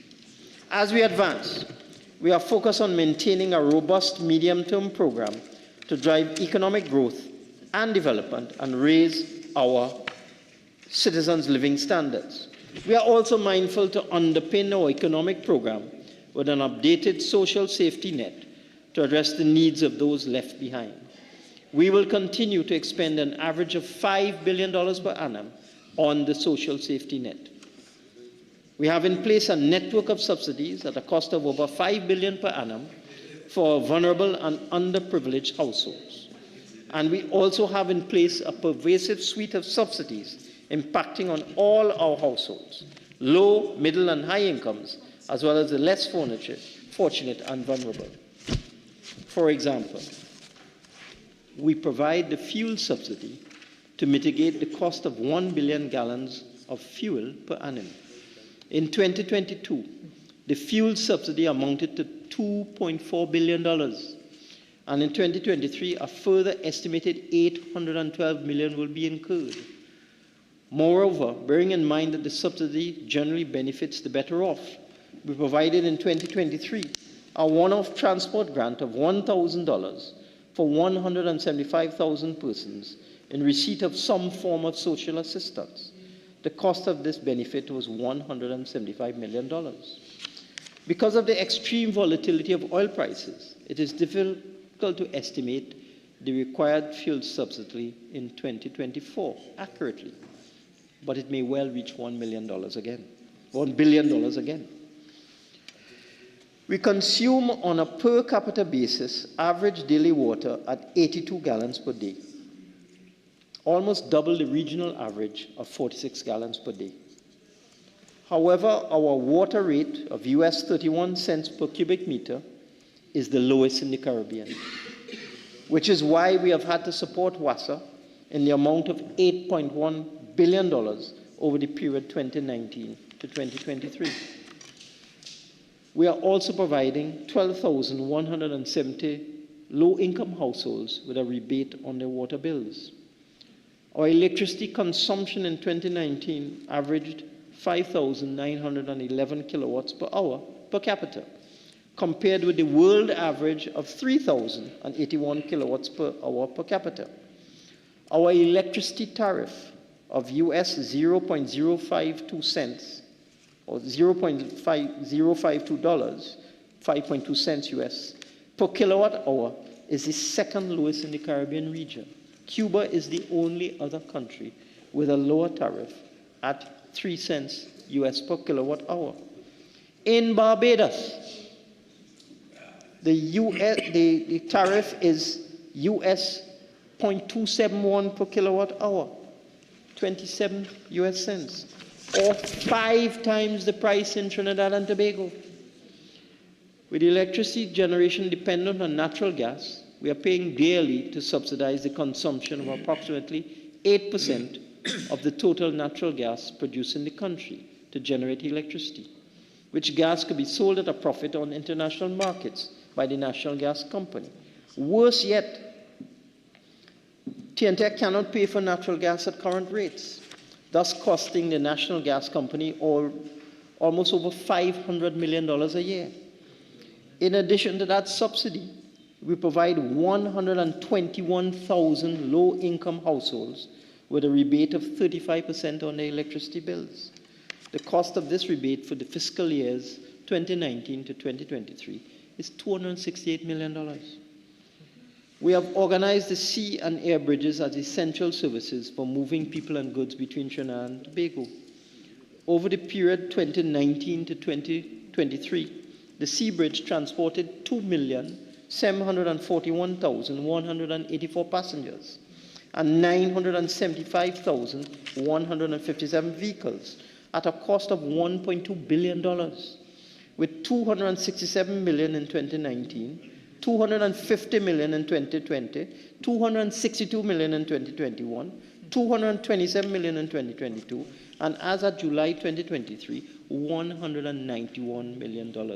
The sea bridge costs a lot, $1.2 billion in 4 years. For the financial years 2020 to 2023, the cost of the subsidy on the air bridge has been $654 million, with 1,867,844 passengers being transported. However, during the period 20 to 2023, unutilized seats on the air bridge amounted to 472,801. We have transported 14 million citizens, including senior citizens, on our bus network at a cost of $1 billion from 2019 to 2022. In 2023 so far, we have transported 3,357,536 citizens at a cost of $288 million. We have transported at a cost of $15,009,500 students from 60 secondary schools and 865 students from 23 primary schools. We are ensuring our young people are prepared for the life of work through tertiary education, with funding for the GATE program of $1.7 billion over the period 2019 to 22, and a further $322 million up to July 23, benefiting on average without a repayment obligation 25,000 students per annum. We have been providing free health care to our citizens, including medication, under the Chronic Disease Assistance Program to 162,910 registered beneficiaries at a cost of $115 million over the period 2019 to 2023. We have been funding the home improvement and house construction subsidies for low-income households. Madam Speaker, we intend to create a culture of sustainable living for the vulnerable and less fortunate, particularly for citizens whose literacy falls below established standards. We will continue supporting programs and initiatives that strengthen adult learning and education, which generally broaden the perspectives of the least advantaged and open up a world of inclusion. Over the last 2 years, the Adult Literacy Tutors Association, ALTA, has partnered with the Ministry of Digital Transformation to provide an online version of ALTA's literacy program to persons in underserved communities. ALTA Online can expand immediately to new groups and is only limited by access to a device such as a smartphone, tablet, PC, or the internet. Community centers and knowledge libraries are prospective venues to access ALTA Online. We are partnering with ALTA in 2024 to widen the reach of the adult literacy program to include CPEP and URP workers, among others. This will add 4,000 persons per annum to the adult literacy program and would be voluntary. For this purpose, I have allocated $7.69 million in 2024 for this expansion in adult literacy training. Further, Madam Speaker, our citizens' participation in society can only be effective and meaningful through knowledge and skills in managing financial resources to achieve a lifetime of economic well-being. Since 2007, the central bank has led the rollout of financial literacy interventions nationwide, educating the public on financial concepts. The central bank has been delivering these programs by hosting free public education sessions, acquisitions and fairs, publications, money management, seminars, social media platforms, and events. I am engaging the central bank to forge a national financial literacy strategy as a collaborative initiative among the central bank and other financial institutions, such as the Unit Trust Corporation and the Credit Union League. The program will promote the thrust of the central bank to produce better informed, educated, and more financially literate citizens with the skills and knowledge to make sensible decisions about their money. The focus will be on at-risk communities. For this purpose, the Ministry of Finance will now partner with the central bank to promote financial literacy among lower-income groups. For this purpose, I have allocated $5 million in 2024 for this financial literacy program. We are now establishing a comprehensive framework to address socially displaced persons. Soon. The first and central pillar in the framework is the construction of a 5-story facility at South Key, Port of Spain, which will be delivered in September 2025. The facility will house street dwellers who pose risks and inconvenience to our citizens who use the public spaces. The second pillar will be anchored on appropriate legislation to support the functioning of the new facility, the assessment center and temporary shelter. This facility will be more than a shelter for street dwellers to house people on the street who might be mentally unwell, deportees, substance abusers, former prisoners, or elderly. We envisage that these new premises will equip the residents to participate fully in society and be reintegrated into a community. For this purpose, I've allocated $23.2 million in 2024 for the construction of the assessment center and temporary shelter. We are also establishing transitional living facilities for socially displaced persons at several locations to restore their dignity by equipping equipping them with supportive tools and opportunities for self-esteem development, relationship management, and skill building to assist them to attain self-sufficiency and improve living standards. For this purpose, I have allocated $8 million in 2024 to establish new displacement centers in Trinidad. We are also developing national service complexes at Beach Camp, Palo Seco, and Mausica. We provide skills training and promote healthy lifestyles and positive youth development. Additionally, we are establishing at Beach Camp a transition home to provide accommodation and other social services to former wards of the state who at age 18 were required to vacate community residences established to house minors. For this purpose, I've allocated $15 million in 2024 for national services complexes.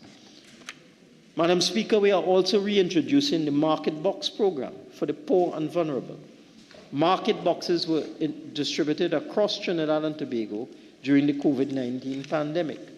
For this purpose, I have allocated $60 million in 2024 in the first instance for the resumption of the Market Box program, under which beneficiaries will be identified from the food card database, among other areas. The program will deliver market boxes to the poor and vulnerable. NAMDEVCO, the Ministry of Agriculture, the Ministry of Social Development and Family Services will support it.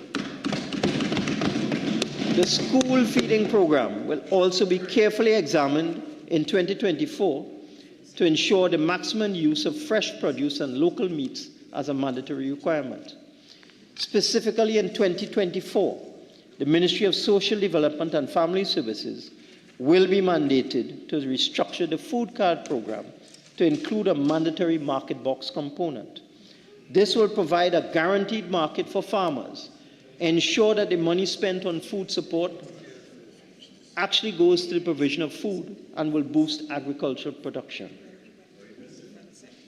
In terms of human development, Madam Speaker, our economic and social policy framework has narrowed our inequality gap and kept our United Nations Development Programme Human Development Index at 0.81, significantly above the world average of 0.72, based on among 185 countries. With a ranking of 57, only the Bahamas in the Caribbean, with a 55 ranking, and Chile and Argentina are ahead of us in the LATAM region on the UN Human Development Index. These facts must be stated loudly and repeatedly, lest the constant deluge of negativity from the critics overwhelms the truth of these positive indicators. We have been designated among 66 other countries as having a very high Human Development Index. This measurement covers a range of indicators, including life expectancy, literacy, access to electricity by the rural population, GDP per capita, internet availability, and income inequality. Madam Speaker, I now turn to safety and security.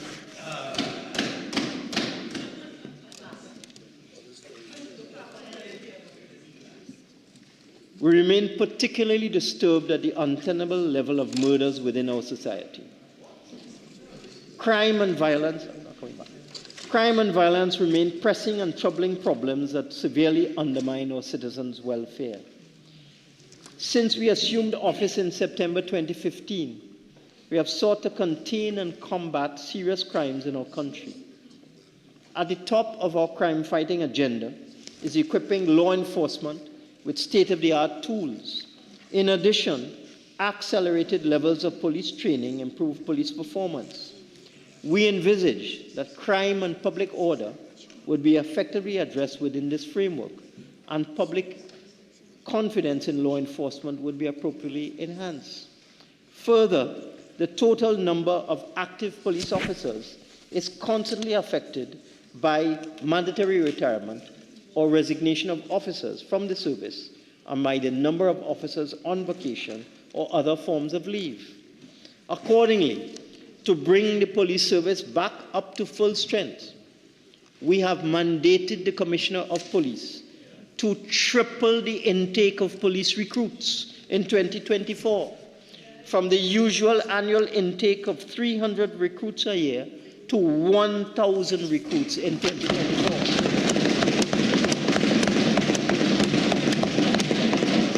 To facilitate this substantial increase, a hybrid approach to the training of recruits will be employed, using facilities outside of the police academy. The Ministry of Youth and National Service will make available the use of the Shagaramas Convention Center, now under renovation by that ministry, on an interim basis for this purpose, while the capacity of the police academy building is being expanded. A number of schools will also be used after regular hours to train the additional police recruits. Appropriate funding for the required additional trainers has been provided within recurrent expenditure. Let me repeat, we intend to triple the number of recruits in the police service from 300 to 1,000. Madam Speaker, the latest technology is embedded in all police accommodation, those existing or in the process of being constructed, including Trinidad House, which is now being refurbished. We are doing the same at new police stations, the Coastal and Riverine Patrol Unit, and the Forensic and Pathology Services Facility at Mount Hope. There is no avoiding the fact, Madam Speaker, that public confidence in the police and police legitimacy is essential. We recognize that in many instances, the lack of trust between the police and the community constrains effective crime intervention. The TTPS is now establishing trusting and vetted police units within the police service, staffed by higher paid officers of proven integrity. We are aiming at improving police accountability, re-establishing trust and credibility between the police and communities, and ultimately serving to establish and maintain order, as well as to guarantee stability, safety, and security for our citizens. These units have collaborated with United States authorities to develop and implement an anti-crime agenda. Madam Speaker, our crime-fighting policies are data-dependent and data-driven. Current crime statistics provide a roadmap for our law enforcement. In pursuit of this agenda, we are integrating government, civil society, and our international partners to develop focused and innovative solutions. More specifically, we are strengthening the environment which would ensure public safety and security through enforcing the rule of law, maintaining order, and committing all available resources to protect life and property. In particular, the wholly unacceptable incident of murder is an area of primary concern requiring urgent action. This is clear in the data issued by the Crime and Problem Analysis Branch of the Trinidad and Tobago Police Service and the Central Statistical Office. In 2015, the number of murders recorded was 420, rising to 605 in 2022, accounting for 4.7% of serious crimes.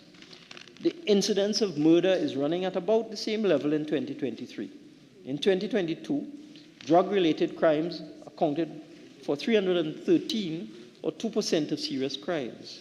Robbery accounted for 2,516, or 20%. Possession of firearms and ammunition accounted for 1,166, or 9.1%. However, break-ins and burglaries accounted for 13.5%. Madam Speaker, the police service has reported that its action has contained the increase in serious crimes, which rose from 10,715 in 2015 to 12,928 in 2018, and has declined marginally after that to 12,802 in 2022. The illegal possession of firearms and ammunition has been fairly constant, recording 1,162 in 2017, when statistics began to be collected, and 1,166 in 2022. On the other hand, burglary and break-ins have fallen from 2,111 in 2015 to 1,733 in 2022. And in the 8-month period, January to August 23, this category was running at a lower rate, of 110 per month. From the data, the roadmap for addressing our security and safety is straightforward as it is distinctive. In light of the number of guns and illegal drugs entering the country, we are enhancing resource capacity and capability through the strengthening of border control capacity. Our Cape-class patrol boats, with a range of 3,000 nautical miles, very much so, and 28 days of stay are maintaining a consistent presence in our territorial and international waters, providing a maritime security net. We're ensuring the operational effectiveness of the 12 Daemon patrol vessels through the provision of logistic support and maintenance.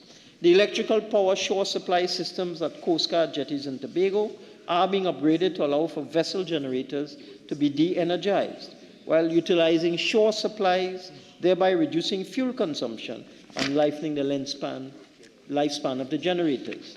Integrated support services for the naval assets are improving the reliability of machinery and equipment, increasing operational readiness and availability. Madam Speaker, to detect the importation of illegal arms, new modern scanners are being procured for the ports, bonded warehouses, and transit sheds.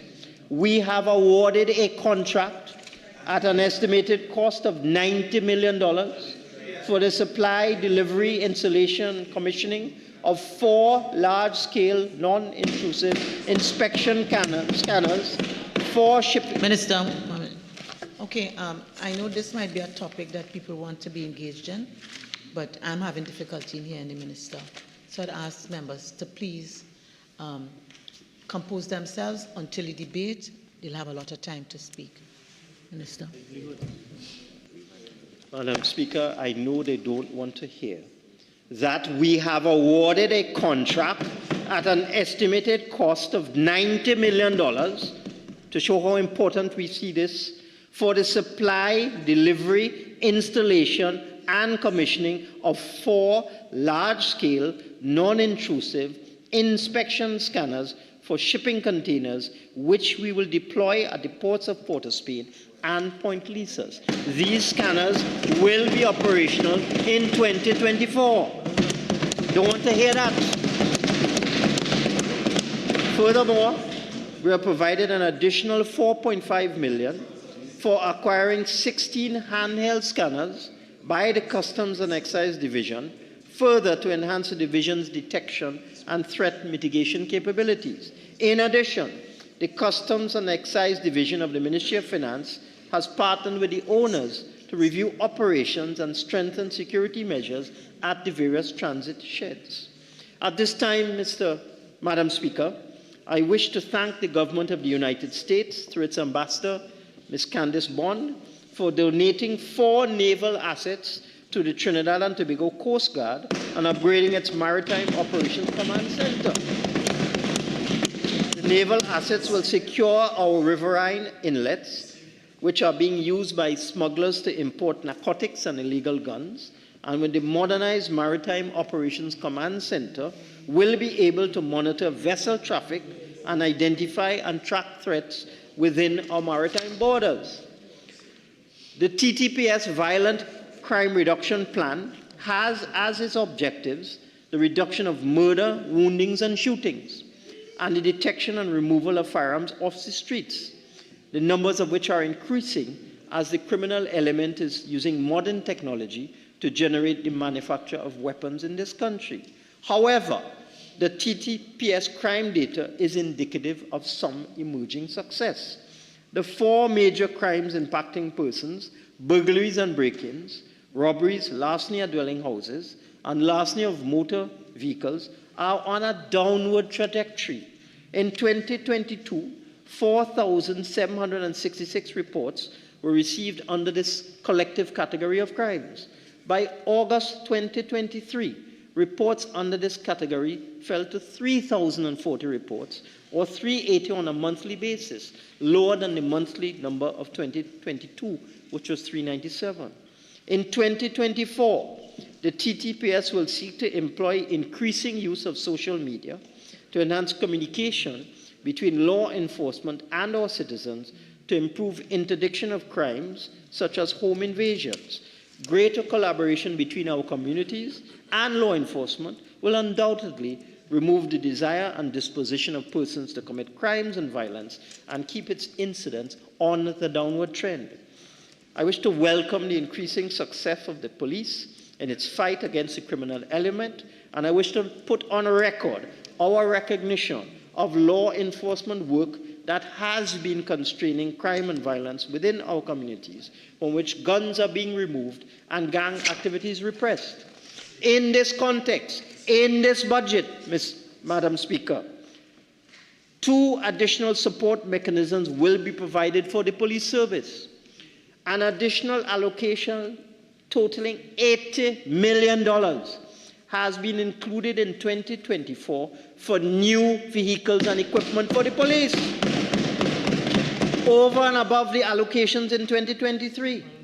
This additional sum will allow the police to expand and establish more community patrols to give the police greater presence and visibility within communities and citizens a greater sense of comfort. Let me repeat, we are giving them an additional $80 million for new vehicles and equipment to expand and establish community patrols to give the police presence and visibility within communities and citizens a greater sense of comfort.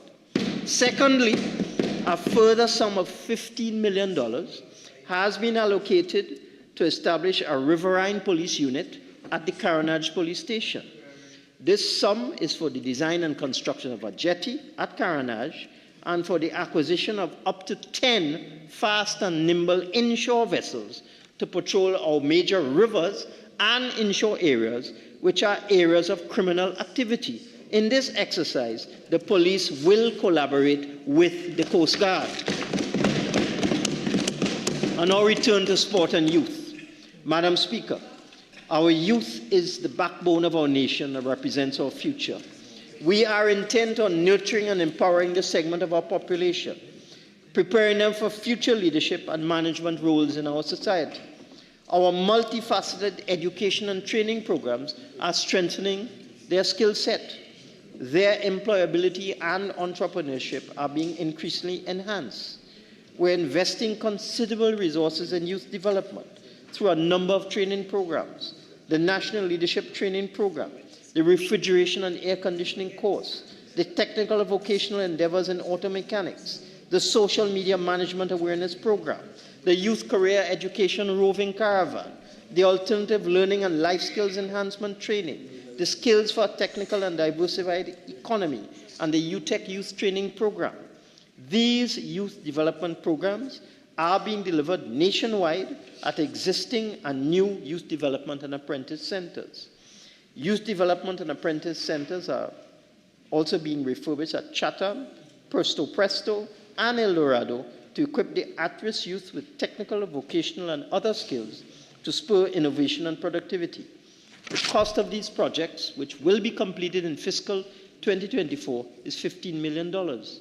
The construction of the Shagaramas Youth Development and Apprenticeship Center will continue, and new construction at Waller Field will begin in 2024 at a total cost of $20 million.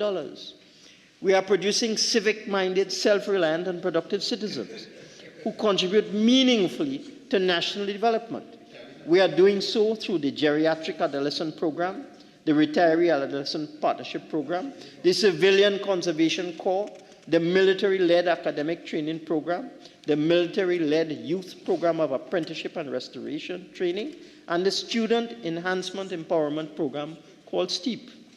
We are prioritizing youth economic participation and empowerment through a number of entrepreneurship programs, such as the Youth Agricultural Homestead Program, increasing our accessibility to local produce, the Youth Agricultural Shade House Project, a one-year program administered by the UWI and the Cooperative Republic of Guyana. This project will equip youths with skills for producing high-value, short-term crops, as well as establishing cooperatives to facilitate agricultural production. The Junior Achievement Program is being reintroduced in primary and secondary schools. In the past, Junior Achievement of Trinidad and Tobago had helped our youth develop the employment and entrepreneurial skills they need to find meaningful work and start sustainable companies. Following that model, we plan to reintroduce the Junior Achievement Program in primary and secondary schools to deliver hands-on learning to equip students with practical skills and a mindset to building thriving communities. This program will be implemented in 40 primary and 40 secondary schools throughout the country and will be managed by the Ministry of Youth Development and National Service. I have allocated 7.72 million for the implementation of the new Junior Achievement Program. The MIC Institute of Technology, through its programs, has been developing youth through exposure to professional training, mentorship, and mentorship workshops. We have found the Student Enhancement Empowerment Program to be especially effective in equipping the youth with adequate TVET and technical skills and empowering them for the world of work.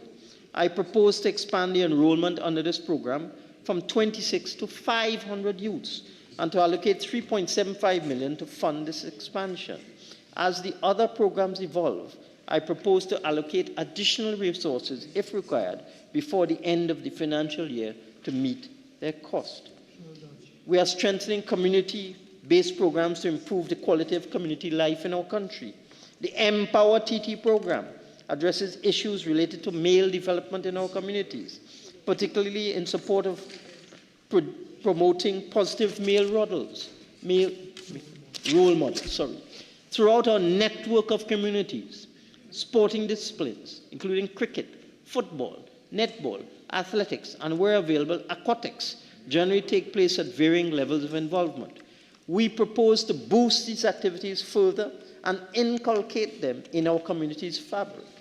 I have therefore allocated a total of $39 million in 2024 to allow for the fostering and promotion of community sports. This allocation will be used to assist local sporting clubs and organizations in the hosting and management of community sporting events and competitions, specialized training at the community level, and the procurement of sporting equipment for use in communities.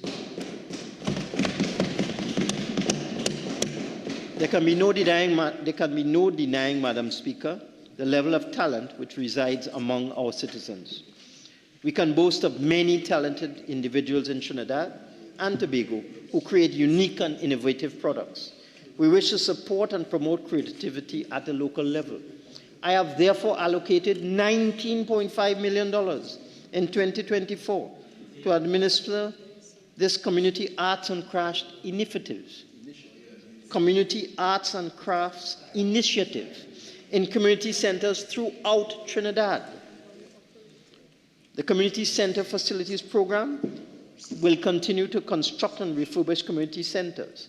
The incubator model for craft artisans will provide spaces at the centers for production and business support services, thereby transitioning trainees into entrepreneurs.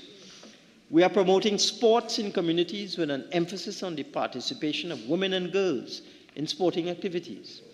We are developing athletes through the Elite Athlete Assistance Program, which focuses on developing partnerships and providing funding support for national governing bodies. We are increasing sports participation in schools throughout the country. We are funding the Special Olympics of Trinidad and Tobago to assist with preparing and participating in the upcoming Special Olympics World Games in Germany. This year, Madam Speaker, the Commonwealth is celebrating the Year of the Youth and hosting the 2023 Commonwealth Youth Games in this country, and hosting of the 2023 7th Commonwealth Youth Games in this country has been a signatory event for the Commonwealth. We have showcased our youth and our people's warmth and overall energy in delivering 7 different sporting disciplines, including athletics and para-athletics, cycling, swimming, rugby sevens, beach volleyball, fast 5 netball. 1,000 athletes from 70 countries took part in these sporting activities at 8 different state-of-the-art venues.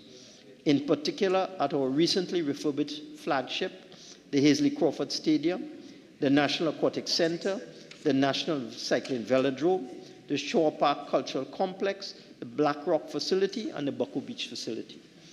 It is noteworthy that these games were the first to be held in Trinidad and Tobago, the first to be held in the Caribbean, and the first to integrate para-athletics into the Commonwealth Youth Games. I congratulate all those who made these 2023 games a tremendous success. I also wish to congratulate our youth team for winning 16 medals, including 4 gold, the most we had ever won at any Commonwealth Games. I also wish to applaud the feat of Nicole Blackman for winning the gold medal in the men's 50-meter freestyle at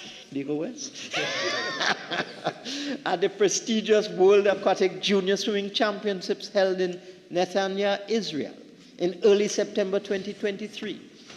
Nicole has lifted the image of our country, and I look forward to his future as an Olympic swimmer. We will continue to develop our athletes to improve their performance. We are taking steps to strengthen the capacity of our coaches. We are providing specialized training in partnership with the G.C. Foster College of Physical Education and Sport in Jamaica. We are on the way to replicating brand Jamaica in our sporting disciplines, particularly in swimming, cycling, athletics, and football, both for men and women. We are streamlining the development of sport. We are creating a special sporting commission to oversee a platform for the necessary funding of events and athletes, and also to hold responsibility for helping the various national bodies, schools, and communities to develop long-term plans and structures for the growth of sports. In this new framework, the sports company will limit its work to the maintenance of national facilities. I turn now to industrial relations. Madam Speaker, we are heartened by the number of trade unions who accepted the CPO's 4% wage increase offer on behalf of their members for the period 2014 to 2019. In this regard, I wish to commend the accepting unions as follows: the Trinidad and Tobago Fire Service Association, 1st Division, the Fire Services Association of Trinidad and Tobago, 2nd Division, Trinidad and Tobago Prison Service 1st Division Officers Association, Prison Officers Association of Trinidad and Tobago 2nd Division, Trinidad and Tobago Police Service Social and Welfare Association, Amalgamated Workers Union, Trinidad and Tobago Defense Force Pay Review Committee in respect of their full-time monthly paid members, and the Trinidad and Tobago Unified Teachers Association. We are pleased with the decisions of these unions to accept a one-time lump sum payments to persons who retired compulsory, voluntarily, with permission or on the grounds of ill health between 2014 and 2016. They could not benefit from the 2019 arrangement. This special payment of 4,000 persons will benefit approximately $4,000, will benefit approximately 1,600 monthly paid officers and 100 hourly, daily, and weekly rated workers who retired between January 2014 and September 2016. As a gesture of goodwill, Madam Speaker, I have decided to make tax exempt this one-time 4,000 lump sum payment to retirees. This will cost us up to $19.7 million in revenue foregone, but we believe they deserve it. I recognize the fact that these individuals, these retirees in all these trade unions, have performed their respective roles and responsibilities, have contributed to the overall development of the public service, and by extension, Trinidad and Tobago, and they have been excluded from any benefits which would be derived from any period reached for the revised terms and conditions during the negotiation process. Madam Speaker, the settlement in the public service for the labor unions I just mentioned for the revision of wages, salaries, and allowances over the period 2014 to 2019 has impacted 37,000 persons, with $1 billion being the cost of arrears or back pay to December 2023, and $360 million per annum being the recurrent additional cost, a total of $1.36 billion in fiscal 2024. I now look forward to the early determination of the Chief Personnel Officer's settlement offer by the 4 remaining unions: the Public Services Association of Trinidad and Tobago, the National Union of Government and Federated Workers, and the All Trinidad and General Workers Union. I now turn to Tobago. A little under 2 years ago, the people of Tobago elected a new administration to oversee the business of the THA. Mindful of the wide array of issues impacting Tobago, we immediately convened several meetings with the Chief Secretary and his team to establish viable collaborative arrangements aimed at widening and deepening the development of Tobago. I have reviewed the fiscal 2024 budget statement presented by the THA in June 2023. I take this opportunity to endorse in principle the policies prescriptions are outlined in that budget statement. I believe that once properly implemented, this policy agenda, with its strategic interventions and capital works, will advance the socio-economic development of Tobago. The THA has advised me that the policy behind its 2024 budget proposals are based on the following. 1, strengthening the governance and constitutional framework between the THA and the central government by improving the autonomy of the THA. 2, digitalization of the THA through institutional strengthening, thereby enhancing the THA's business processes. This is programmed to take place within the Tobago Online project, of which my THA is the first phase. 3, enhancing the THA's fiscal and financial management systems by modernizing the accounting systems through adopting the new public financial management system and the related institutional strengthening. 4, economic stimulation through enhanced assistance to businesses adversely impacted by the COVID-19 pandemic, creating an enabling environment for businesses to prosper and grow. 5, attracting foreign direct investment in key sectors of the Tobago economy. 6, enhancing agricultural production and food sovereignty by building safe, sustainable, and resilient food supply systems and deploying an elevated uptake of science, research, smart agriculture technologies, and institutional strength. Key projects include the establishment of 2 mega farms and the Tobago Agriculture Research Institute. 7, revitalization of the tourism sector and the development of cultural industries through the improvement of the tourism product, enhanced marketing arrangement of Destination Tobago, new airlift arrangements to Tobago, and the development of key festivals and cultural events. 8, development of an educational system and architecture that links knowledge products, teaching methodologies, and outcomes with real-world problems. Design and construction of a new Scarborough Secondary School. Development of a healthcare and social protection system that will be responsive and be able to provide holistic, high-quality, client-centered health and social protection. Developing community prosperity and empowerment initiatives that build resilient communities through sustainable practices, responsible governance, and meaningful community engagement. Creating and nourishing the socio-economic and institutional enabling environment for youth development through development projects and programs, support for the sporting sector, and development of our sports infrastructure on the island. Enhancing Tobago's infrastructural system to meet the needs of our changing climatic and environmental reality. This includes comprehensive assessments and improvements to its road networks, coastal and territorial retaining structures, and drainage systems. And finally, sustainable development of Tobago's natural resources for the socio-economic development and promotion of Tobago as the greatest little island on the planet.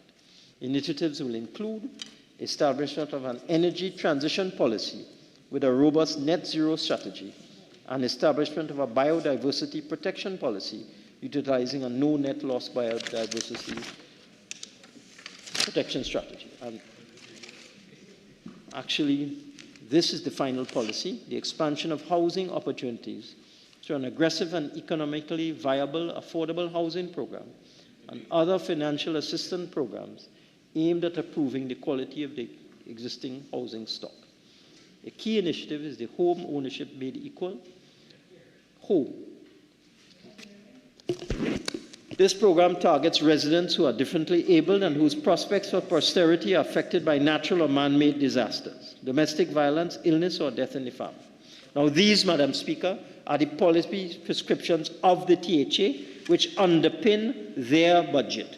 I wish them well. I expect that the broad economic and macroeconomic performance achieved in Trinidad will now assist an improving economy in Tobago.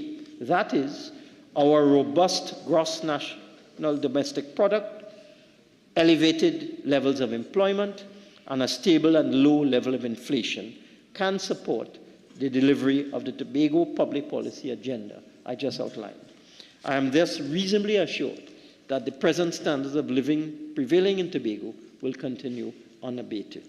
I am advised that the Tobago economy is recovering after the sharp slowdown during the COVID-19 pandemic, and the tourism industry is now benefiting from renewed interest from both local and international visitors. Direct international flights to and from Tobago and hotel occupancy are increasing. In the context of the expanding tourism sector, the THA must play a vital role in the recovery through support for agriculture, culture, and community development. I will now outline the allocation for Tobago for the fiscal year 2024. The THA allocation totals $2,585 million, of which $2.298 billion is for recurrent expenditure, $260 million is for the development program expenditure, and $18 million is for the URP, and $9.2 million for CPEC. The total allocation to the THA in 2024 represents an increase of $64.2 million over the allocation of $2,521 million in fiscal year 2023. I'm also pleased to report that the THA will receive its full allocation for fiscal year 2023. And as per usual, Madam Speaker, beyond the budgetary allocation to the THA, an additional $678.5 million is allocated to various ministries and state agencies to undertake and execute major projects in Tobago in keeping with their responsibility under the 6th schedule of the THA Act 40 of 1996. Some of this expenditure by central government in 2024, funded outside of the THA's budgetary allocation, but essential to the development of Tobago, will include expenditure on the Tobago Airport Terminal project at a cost of $400 million, the Roxborough Fire Station headquarters at a cost of $1.9 million, desilting of the Hillsborough Dam at a cost of $7.5 million, upgrade of the National Energy Skills Center in Goldsboro at a cost of $1 million, Tobago Technology Center at a cost of $1 million, UTT Tobago Campus at a cost of $600,000, upgrade of the Dwight Walk Stadium at a cost of $4 million, the Little Rockley Bay stabilization works for Magdalena Hotel at a cost of $3 million, and meteorological services equipment at a cost of $3 million. I now come to the estimates of revenue and expenditure for 2023 to 2024. We have long recognized, Madam Speaker, that the changing dynamics of global energy markets with associated shifts in demand and supply balances for oil and gas generally create public policy dilemmas in the context of oil and gas revenue volatility. We have been addressing this issue since the early 1970s. Economic transformation and diversified growth have been features of our national economic planning as we seek to expand the non-energy sector. We consistently review oil and gas prices in global energy markets to ensure that under normal conditions, our energy revenue estimates remain reliable to allow us to provide some of the capital and know-how for supporting diversified growth and maintaining the sustainability of our social network. Reliable assumptions for oil and gas prices are central to our budget formulation process, and international organizations provide us with in-depth analyses and forecasts. For example, WTI and Brent crude oil price fluctuation since September 2022 illustrate the rising price trends reflecting global economic and demand uncertainties.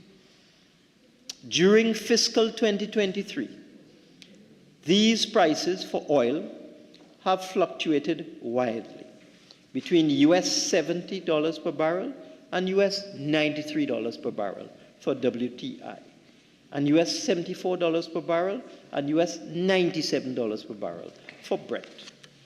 The current forecast produced by the International Energy Association is that the Brent crude oil price will increase to an average of US $90 per barrel by the end of 2024.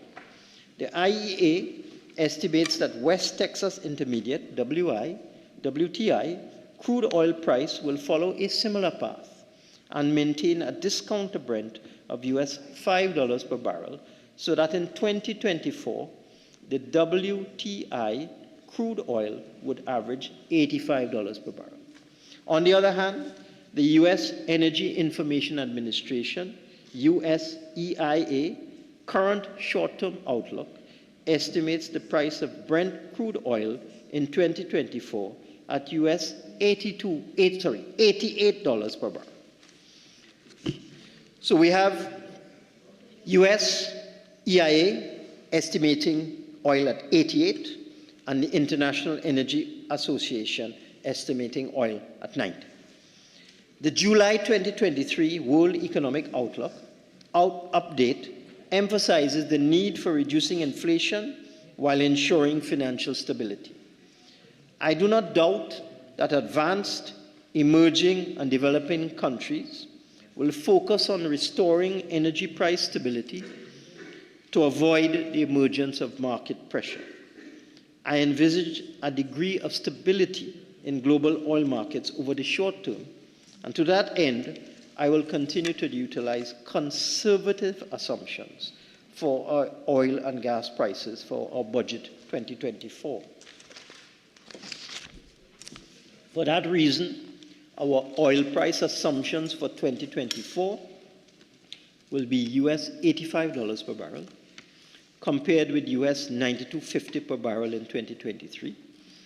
And our natural gas price assumption will be US $5 per MMBTU, compared with US $6 per MMBTU in 2023.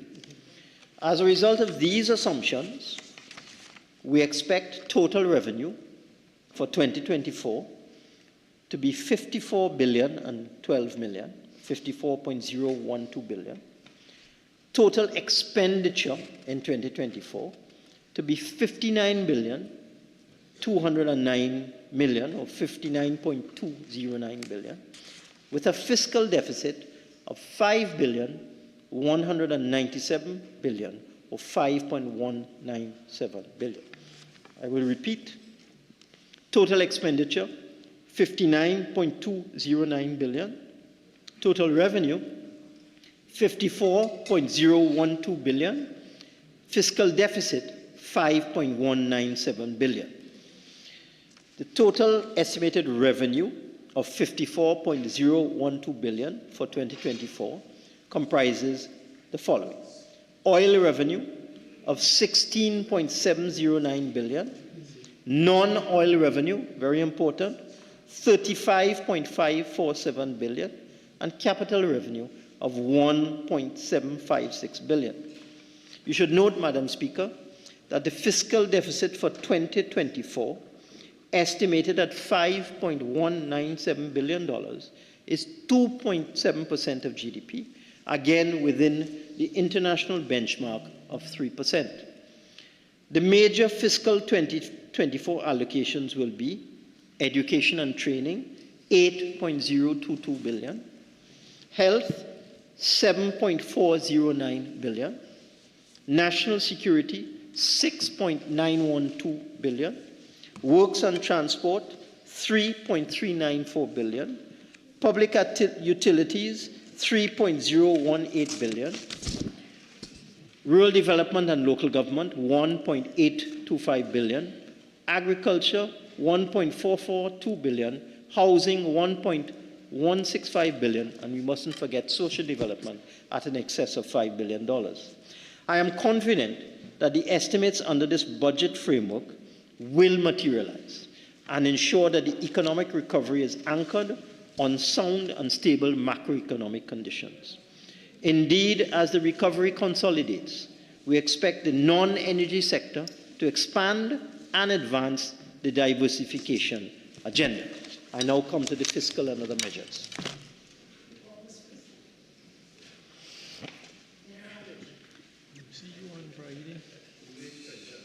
Madam Speaker, the fiscal measures for 2024 will focus on improving the well-being of every individual in our society so that they can reach their full potential. We are investing in our people.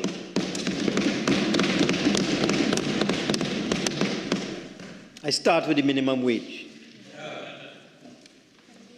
I propose to initiate action to minimize the country's socio-economic imbalance and stimulate consumer spending aimed at economic expansion.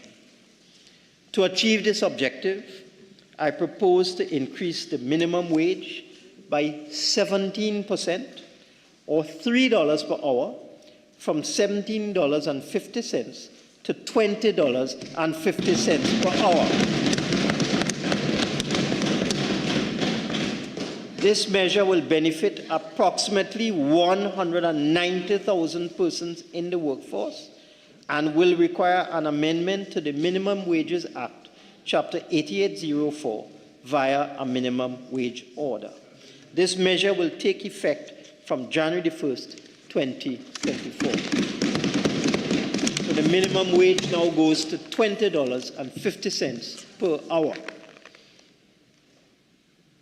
2. Tourism accommodation upgrade project, small hotels. We're extending by 3 years the tourism accommodation upgrade project incentive, which was due to expire on September 30th, 2023. This facility provides a reimbursable grant to eligible tourism accommodation facilities. This measure will be reinstated for another 3 years. 3. Export sales of manufacturing companies' business levy charge. Madam Speaker, export sales facilitate international trade and stimulate domestic economic activity by creating employment, production, and revenue. In this highly globalized and competitive environment within which businesses operate, I propose to exempt from business levy manufacturing companies whose gross receipts fall within the 30% tax bracket from business levy charges regarding only export sales. This measure aims to create a competitive advantage for local manufacturing businesses to engage in exports. So if you export, you will be exempt from the business levy. This initiative will take effect from January 1st, 2024, with an estimated tax loss of $20 million. This measure will require an amendment to the Corporation Tax Act, Chapter 75. Supplemental petroleum tax. I propose to increase the sustainability incentive from 20% to 25% with respect to the rate of supplemental petroleum tax for any mature marine or small marine oil fields. This will encourage smaller oil producers and lease operators in small and mature marine oil fields to incentivize further their production. In the Finance Act of 2023, I also propose to introduce some adjustments to the SPT regime for the shallow water areas, similar to what we have implemented for small onshore producers, introducing a new threshold of $75 per barrel for SPT for small, shallow water producers. Where feasible, we will also make suitable adjustments to the capital expenditure allowances for small, shallow water producers. These measures will take effect on January 1st, 2024, and will require amendments to the Petroleum Taxes Act, Chapter 7504. 5. investment tax allowance, cyber security. With the rapid advancement of technology and the growth of the digital economy, the increasing threat of cyber attacks means that more secured and concerted effort is required to protect sensitive information being penetrated. To aid in reducing this risk, I propose to introduce a cyber security investment tax allowance of up to $500,000 for companies which incur expenditure in respect of investments in cyber security software and network security monitoring equipment. To qualify for this allowance, the expenditure must be certified by iGov.pt. This measure is envisaged to incentivize companies to invest in cybersecurity for 2 years, from January the 1st, 2024 to December the 31st, 2025. This measure will require amendments to the Corporation Tax Act 75, Chapter 7502, and will result in an estimated tax loss of $8 million. Exempt income, expenditure earned. Madam Speaker, over the years, there has been legislative ambiguity with respect to the treatment of expenditure claimed against exempt income. From a tax administrative perspective, since the income is already exempt from taxation, any expenditure incurred towards earning such income should not be allowed as a deduction, since it reduces the tax on the non-exempt income. I propose to amend the tax legislation to address this issue by disallowing expenditure incurred in earning exempt income, subject to specific provisions of the tax law stating otherwise. This initiative will protect the tax base in Trinidad and Tobago, harmonize the law, and bring us into alignment with standard practice in jurisdictions worldwide. This measure is anticipated to yield approximately $75 million in tax savings and will take effect on January the 1st, 2024. 7. Private and public schools, or public and private schools, corporate sponsorship. Madam Speaker, education plays a vital role in enhancing the progress and growth of society and is a powerful tool to make the world a better place. In this context, I propose to introduce a 150% tax allowance of up to $500,000 on corporate sponsorship to public and private schools registered with the Ministry of Education. It is envisaged that this measure will encourage the enhancement of these schools to ensure that access to and delivery of education are promoted. This measure will take effect on January the 1st, 2024, and will require amendments to the tax legislation. Madam Speaker, I have built this budget on the foundation we laid at the commencement of our term in office in September 2015. We have strengthened the framework in subsequent budgets. We continue to envisage a modernizing economy with expanding opportunities for our citizens, particularly our young people. We are consolidating our gains. We are ensuring that we remain on our journey to share the fruits of our development with our citizens wherever they reside, in the towns, the urban areas, and importantly, the rural communities. I hope that members' deliberations on this budget will take place constructively and consistent with constitutional requirements.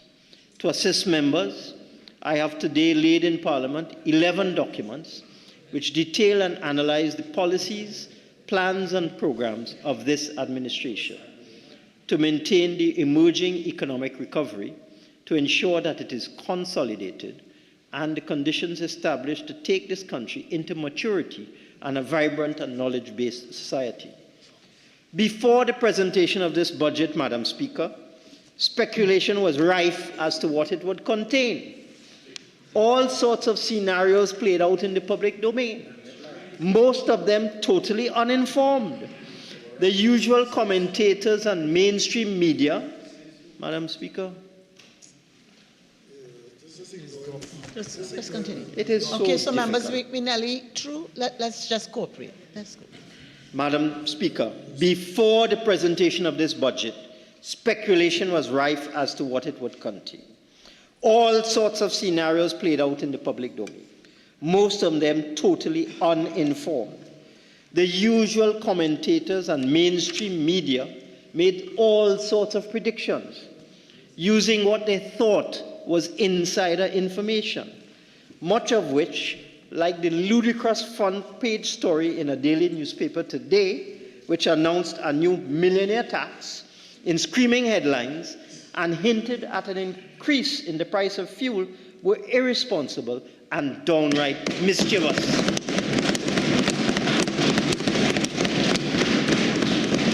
Can't imagine where they take that basket from. We received many suggestions and recommendations, but several were self-serving, short-sighted, misguided, or impractical. A number of requests ignored the financial realities and challenges we face as a country, with a small, open economy, subject to the vagaries of external shocks, which can hit us anytime. And they asked for every possible concession or increase, regardless of cost.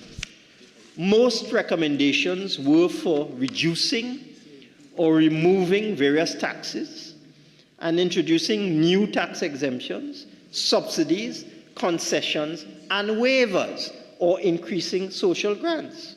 However, if implemented, these recommendations would significantly increase expenditure or drastically reduce revenue, thus creating a huge fiscal deficit, which cannot help us develop as a country in these challenging times. To sum it up, our economy is finally growing after years of external shocks, which were entirely out of our control. We are growing for the second year. Therefore, this coming year, 2024, is a year for consolidation, development, and growth. And we cannot undermine our revenue streams to the extent requested and increase public expenditure willy-nilly without a source of funds, nor can we be profligate and reckless. Indeed, if we were to accede to the various requests from interest groups, one of whom recommended abolishing income tax, we would bankrupt the country and find ourselves in the cold, steely hands of the IMF, as so many of our Caribbean partners already are.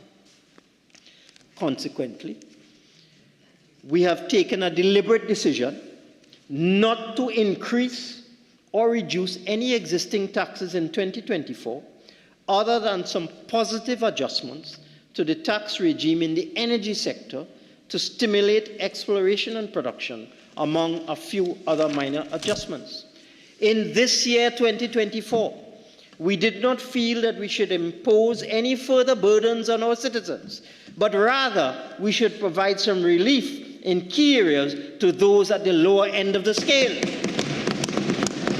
Therefore, our fiscal and budgetary measures for 2024 are quite simple as follows. We have provided $1 billion in back pay for those 37,000 public sector workers who have accepted our offer of a 4% increase plus increase in some allowances. We shall also bring all those public sector workers up to their new salary levels immediately at a cost of an additional $360 million per year. We are also exempting the one-off payment of $4,000 to retirees from tax, which forms part of this process. I am also giving today these 37,000 public sector workers an undertaking that all ministries and agencies involved will be provided with the necessary funds to pay this $1 billion in back pay by Christmas of 2023.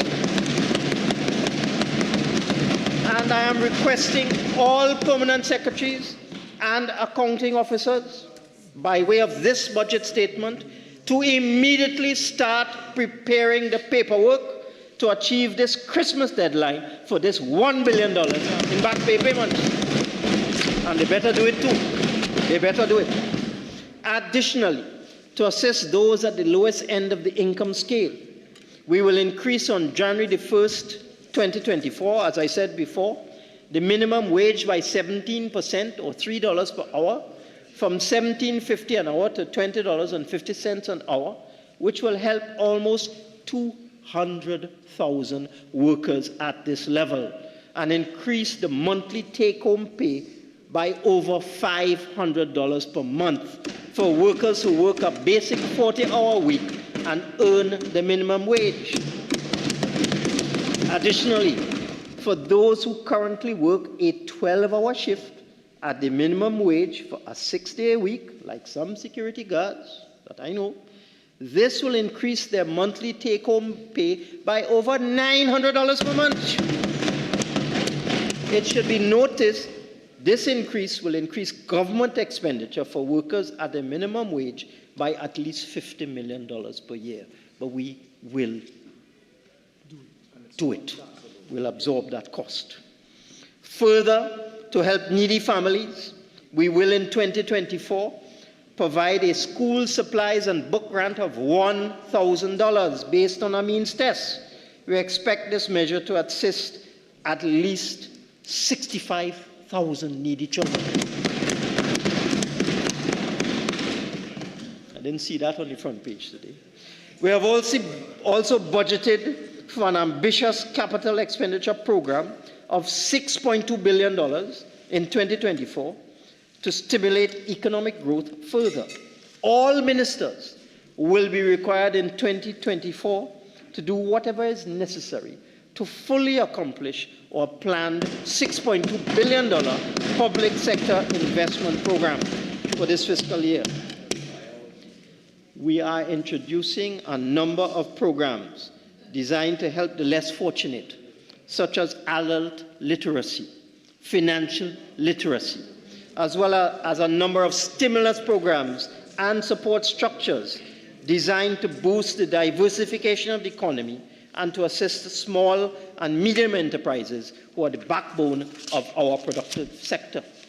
We also intend in 2024 to focus on digitization in all its facets and on technical and vocational training programs, and to promote through outreach programs and education the vast range of incentives and grants for businesses that already exist, but for some reason or another are not being fully accessed or utilized.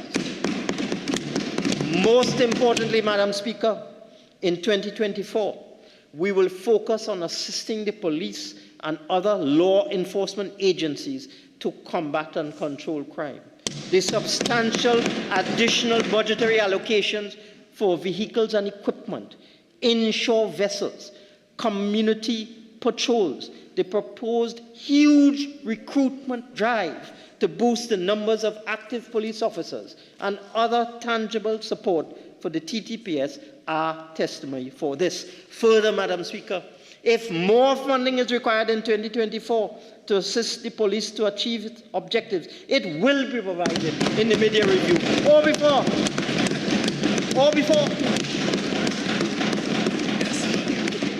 In conclusion, Madam Speaker, I wish to thank my colleagues for their enormous support and policy prescriptions in our efforts to accelerate our socio-economic development. I truly value the views and proposals of our important stakeholders in the public and private sectors. They certainly enriched and assisted my policy choices. I wish to thank the public service officers at the Ministry of Finance for working beyond their call of duty to ensure that the budget and associated documents were all prepared, reviewed, and delivered to this Parliament in time for this presentation. Congratulations are no less in order for the public officials in the various ministries and agencies for their own contributions. Madam Speaker, I am in no doubt that this individual and collective effort will create a bright and prosperous future for our citizens. In 2015, we said, let's do this. In 2024, we are doing this. I beg to move, Madam Speaker.